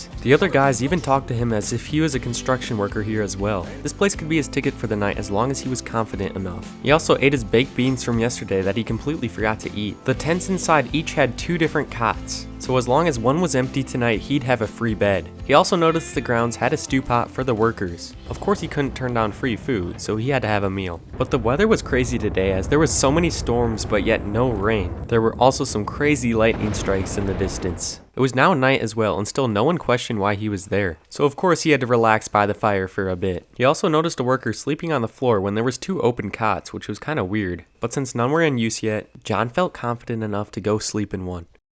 He woke up the next morning after getting a good night's sleep. So far this homeless thing was really working out. Except finally one of the guys realized he wasn't supposed to be there. John had to defend himself, so he took him out. To run away, he tried asking for a ride on this wagon, but he refused. But he realized this guy right here was threatening to go snitch on him to the police. Need a lawman over here? And after talking with him, John handled this the one way he knew. He beat him up. Of course he looted his body for some pocket change, but now John Marston was a wanted man. He tried pleading with this man for a ride in his wagon, but he would not accept it. John had no other options and was stressing, so he hopped in the back of it and hoped he wouldn't notice. And unfortunately he did notice, but weirdly he ran away, leaving the wagon all for John. Well, that was surely convenient for him. John fled the town as fast as he could, and eventually he made it to his next location. He was now at the town of Rhodes. This town is definitely more rugged than the previous one he was at, and there wasn't any paved roads, but at least it wasn't mud. Overall, John felt he'd be confident homeless here. Right away, he noticed a nice little park area, and if he absolutely needed to, he could be like this guy and sleep on a bench for the night. Next though, John decided to walk into the main road of town. He wanted to be proactive and look for a spot to spend the night already. He figured there'd be some good places in this town, which he was right as he found an empty stable. This could definitely be a super good option for the night. He found a really nice looking gazebo and decided to ask the man sitting there if he could have some money. Unfortunately, he said no, but it was worth a shot. John had a devious idea though next. He would check this apartment block and see if there was any unlocked doors. This one was unfortunately locked though, and there was a guy up here, so he was not going to break and enter. He decided to try the downstairs doors, but the residents were clearly smart around here as every single door was locked. The park on this property was super nice though. If only he wasn't homeless, he could really enjoy it. After that though, he decided to go check out the wood mill, because who knows, maybe he could get some work. That idea was quickly shut down though when he realized he wouldn't be paid in one day. Instead, he decided to keep looking for potential sleeping spots. This empty stable that he found was another great option. He could hide out here for the night if he needed to. After that though, he noticed the house right next to him had a garden growing. If If anything had grown, he could take it for dinner. Unfortunately, none of it seemed ready to pick yet though, so this was a fail. To combat that, he had a good idea. Spend 50 cents of his hard-earned money on a shot of whiskey. I mean, come on, he needs to treat himself a bit. After that, he decided to go chill on the upstairs balcony. It was up here that he overheard a conflict going on right below him. John immediately jumped down to try and help the man. These Lemoyne Raiders had just killed an innocent man, so John had to do what he did best and fight them. Even as a temporary homeless man, he still had principles and didn't want innocent people getting killed. Eventually, he took one out and then he got the other. Of course, this was a perfect opportunity to get some pocket change from looting these guys. John felt so bad this innocent man just lost his life to these stupid people. But as John was about to bring this guy to the police station, a witness saw the bodies and was going to run to the sheriff and report John for murder. John tried to explain himself, but it was too late. He was now wanted. John knew he could explain himself to the sheriff though if he turned himself in, and that was his best chance of getting away free. And well, thankfully for John, he explained everything and they said he was an innocent man. But just because he was homeless, he asked if he could spend the night here, which they allowed him to do so. John used that jail visit as free housing for the night. That was a pro-level move by him as a homeless man. It's safe to say he was getting pretty good at this. The only problem John had now though is that none of the wagons would give him a ride. He decided since it wasn't too far, he was just gonna run to the next city. And well, coming up at the next one, things were about to get completely different. He was about to enter the largest city in the country, and that place is known as Saint Denis. Right away, John could benefit from the sidewalks, but things were still a bit dirty. He also instantly noticed the increased police presence everywhere. He heard these officers did not like homeless people. He hoped that he wouldn't have to deal with them later. Since he entered through the rich area, he found a nice park right away, and the paths felt great on his bare feet. He decided to check this fountain to see if anyone dropped coins in that he could take, but unfortunately there were none. It was time to head actually into the main city now though, and he hoped he could find some good opportunities around here. To do so, he had to head into the nasty industrial area though, and the ground sure didn't feel good on his feet.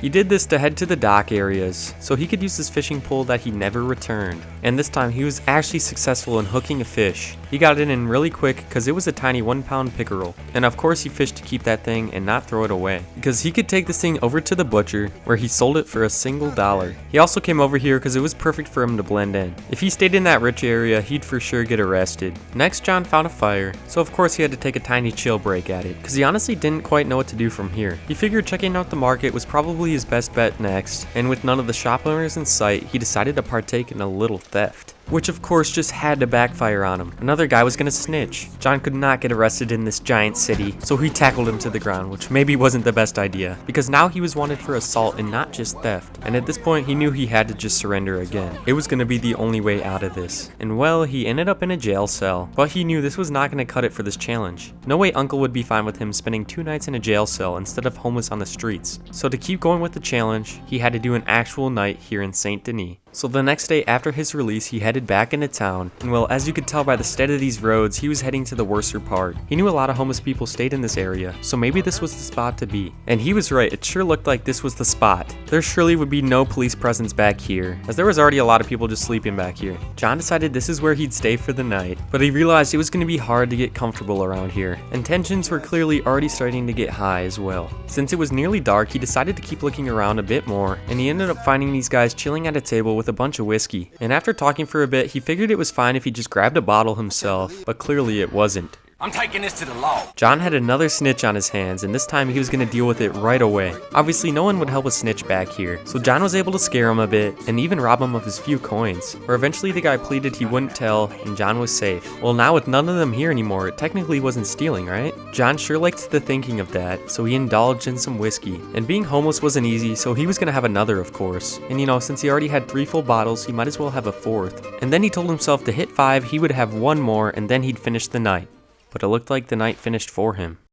He woke up the next morning not remembering a thing. He had blacked out completely last night, but was thankful to be alive after sleeping on the streets. I guess when you have that much to drink, it's pretty easy being homeless. You don't even remember the fact you are. Well, John had some time this morning before his way out because he already had a plan. He decided to spend it getting to know this man sitting by this fire. And once he heard the train in the distance, that was his cue to go. He would be hitching a free ride right on out of here. He sure hoped no conductor would come around to him. But John had officially done it. He survived Saint Denis as a homeless man. But even though that was done, he honestly still worried for the towns coming up. These last 4 places were not going to be easy. A couple of them even might result in his death. But that was for future John to worry about. He just had to keep going. He had to remember the stakes at hand. He had to win this bet or else Uncle would never work another day in his life. John eventually made his way to the next town, and this one was the Van Horn Trading Post. Now besides how it looks, John was actually pretty excited for this one. The reason he was so excited is that there was zero law enforcement here. This place truly was going to be a homeless person's dream. The first guy John met was a guy who was drunk. What more could you expect from a place like this? He even offered to take John to his stash, and of course he had to accept that offer. It certainly looked a little sketchy heading in here though. But sure enough, there was a ton of whiskey in here. And well, Saint Denis taught John how much better being homeless was while being a little intoxicated. So of course he had to have a drink. And well, the guy who invited him here was already passed out. But so far everyone here was super nice and welcoming. Of course though, John wasn't leaving just one in his system. He ended up cracking a second one open and drinking it all. And then for good measure, he had one more, but of course this was going to be his last. He learned from Saint Denis not to go to the 5.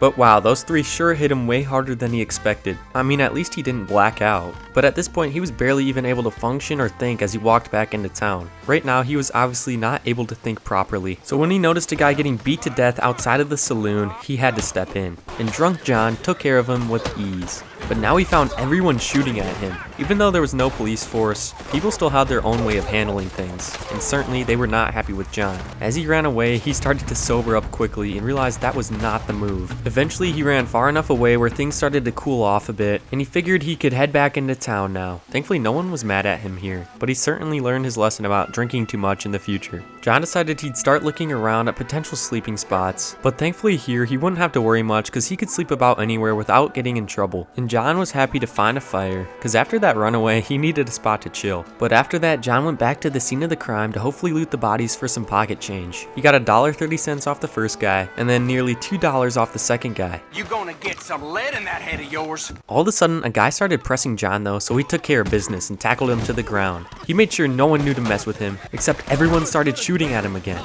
John once again had to flee the town. People really needed to mind their business around this place. He thought it was going to be a homeless person's dream here. But no, here he was running away, getting shot at once again, and eventually things cooled down again so he could head back into the city. This time he promised himself that he wouldn't get into any conflicts because he actually wanted to experience the town now. He decided that he'd actually head to the saloon now, but as he walked in, a stranger bumped into him, and after checking his pockets, he realized he stole $600 off of him. Now, even though John is a homeless man right now, he still had a lot on him and to his name, so he had to chase this guy down and get it back. He tackled the guy to the ground and threatened him until the guy gave his money back, but John was not happy. He took him out and then looted his body. And to his amazement, he had $650 on him. But what do you know, of course the people in this town started shooting at John. Even though he did that to a deserving pickpocket, they were for some reason defending the guy. For the 3rd time now, John ran away from the town. And at this point, he was getting very tired and sick of this. So he walked back in town for the 3rd time and just hoped nothing would happen. And thankfully, he actually made it into the saloon without any conflicts happening. He told himself he sure earned a 50-cent beer. He had just been through so much trouble.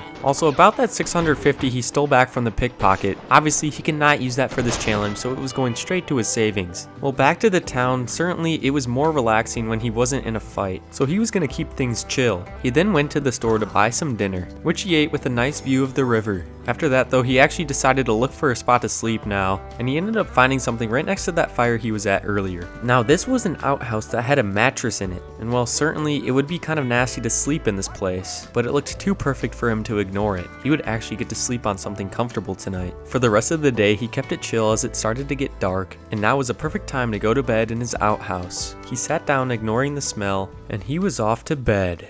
He awoke the next morning feeling re-energized, as he surprisingly enjoyed his outhouse sleeping spot. It was time for John to leave this place though and head on to the next town. On his way running to the next town, he stumbled across an abandoned stagecoach, and on the ground right next to it, he found some money. $15. Wow, that was a lot for a homeless man. After that, he didn't have to run too much further because the town was right up ahead, and he had made it to his next town, which was Annesburg. This was a mining town, and basically the mining company ran the entire thing, which meant there probably wasn't a whole lot for him to do here, and the security presence was high. These guys were stationed all over the town, which was obviously going to make it hard for John to find a spot to sleep. Besides that though, John wanted to explore a bit, specifically checking out the dock area. It was here that John found an empty steamboat, and he had a devious idea. He was going to take this thing for a spin. And well, obviously John has never been a water person because he can't swim, but maybe this boat would change his mind and he could finally experience it. He just hoped no one would care that a homeless man decided to take it for a spin. But all of a sudden he felt wet. The boat was sinking,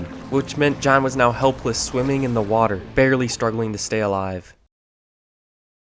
He woke up back on shore. He must have gotten super lucky and drifted back. Well, that certainly taught John not to mess with water again. It was time to move on. As he walked into town, he noticed the general store was permanently closed, so he decided to climb up to the upper levels of the town. He even got to meet one of the miners that lived here. After that, he decided to look up here and see if he could find anything for himself. Ungoddamn believable. That last guy sure wasn't happy, so he decided to try another. This one also had nothing in it though, unfortunately. Next though, John had to start looking for a potential spot to sleep, so he decided he'd go check the mine area, but this guard was not having it. He told him to leave. And well, after Van Horn, John was not looking for any more conflict. Any areas up here though were probably not the best, because he could not get caught loitering around here with these guards. Therefore, he decided to head back down and find something else. He figured maybe he could sleep in between these piles of wood. However, there was still a lot of people here though. He did end up finding another stable though. These were starting to become his old reliable, but maybe he wanted to be more unique this time. Potentially, he could sleep at the top of this train in this coal, but who knew if it would actually stay here tonight. The next spot John found though looked perfect. Underneath this building, he was out of the rain and in shelter. He figured he was decently hidden as well. So this was it. This was going to be a spot for the night.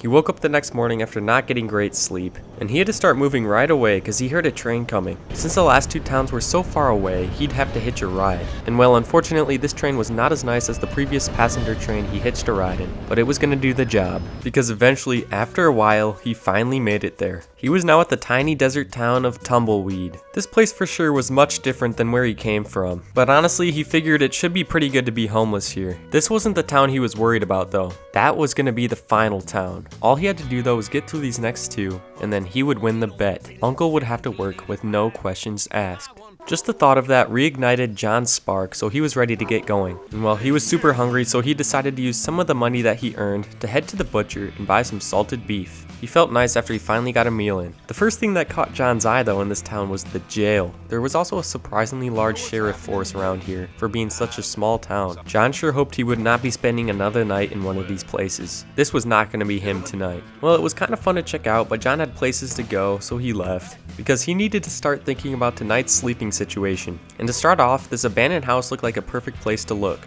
This place certainly was a huge mess though. Definitely not the best place to sleep. Although John did see some sort of mattress on the ground, he decided to keep looking. And as he was walking into town, he noticed this great looking shack that could potentially be an option. It honestly looked like this was going to be the perfect spot for tonight. John figured it was far enough from any sheriffs as well. First though, he headed back into town because he was going to hit the saloon for a drink. He needed to mentally prepare himself for what he'd see at the next town. It's safe to say he was a little bit nervous, but he had to do it to win the bet. Then he headed back to his little cabin where he called it a night and went to bed. He woke up the next morning feeling ready, and after being denied a wagon ride, he was ready to walk to his last and final homeless town. And while walking in, he realized he might not walk out of here alive, since he was now in the town of Armadillo, where the very first thing he saw here was a bunch of caskets. See, this town has a huge problem. They have a deadly cholera outbreak, and it's gotten so bad that nearly everyone is dead here, and basically all the remaining residents are sick. Any of the lucky people that have not gotten it are leaving too. So basically, as a homeless person, this could be a death sentence to John. Except this bet means everything to him. He cannot let Uncle win. Therefore, John had to force himself to walk in. And what do you know, the first thing he saw was a bunch of outlaws. He had no clue what they wanted or what they were doing, but all of a sudden, unprovoked, they started shooting at him. John had to run away, and at this point he was certainly used to it, so eventually he ran back to town when it was clear. But once again he noticed more bodies. He came across another casket hole in the ground that clearly was not successful. He thought the least he could do was help a little bit, so he brought one of the bodies and dropped it in. John walked back into town and noticed how abandoned it was though. It looked like the entire place had just left. And he didn't know if this was a bad idea, but he headed to the saloon. The survivors at this town were in rough condition, that's for sure. And interestingly, John decided to get a drink. He figured this came in a different shipment, not from this town itself. But immediately after that, a guy came up to him and warned him to leave while he still could. The only problem was, he obviously could not. Therefore, he decided to look for a place to sleep, and he figured he found the perfect area. He figured there'd be a lot less people over by the animals, which meant a lower chance of catching the virus. First though, he decided he'd take a couple chickens for free, so he didn't have to eat the food from this town. Then after that, he found the absolute perfect sleeping spot, the chicken coop. And well, this was like a mansion version of a chicken coop because it was absolutely massive on the inside. And once the sun started to set, he headed inside, where he was ready to head to bed and leave this place. John woke up in the morning feeling super happy. He had done it. He had completed and won the bet. He officially stayed at every town as a homeless man, and now Uncle would have to work for him.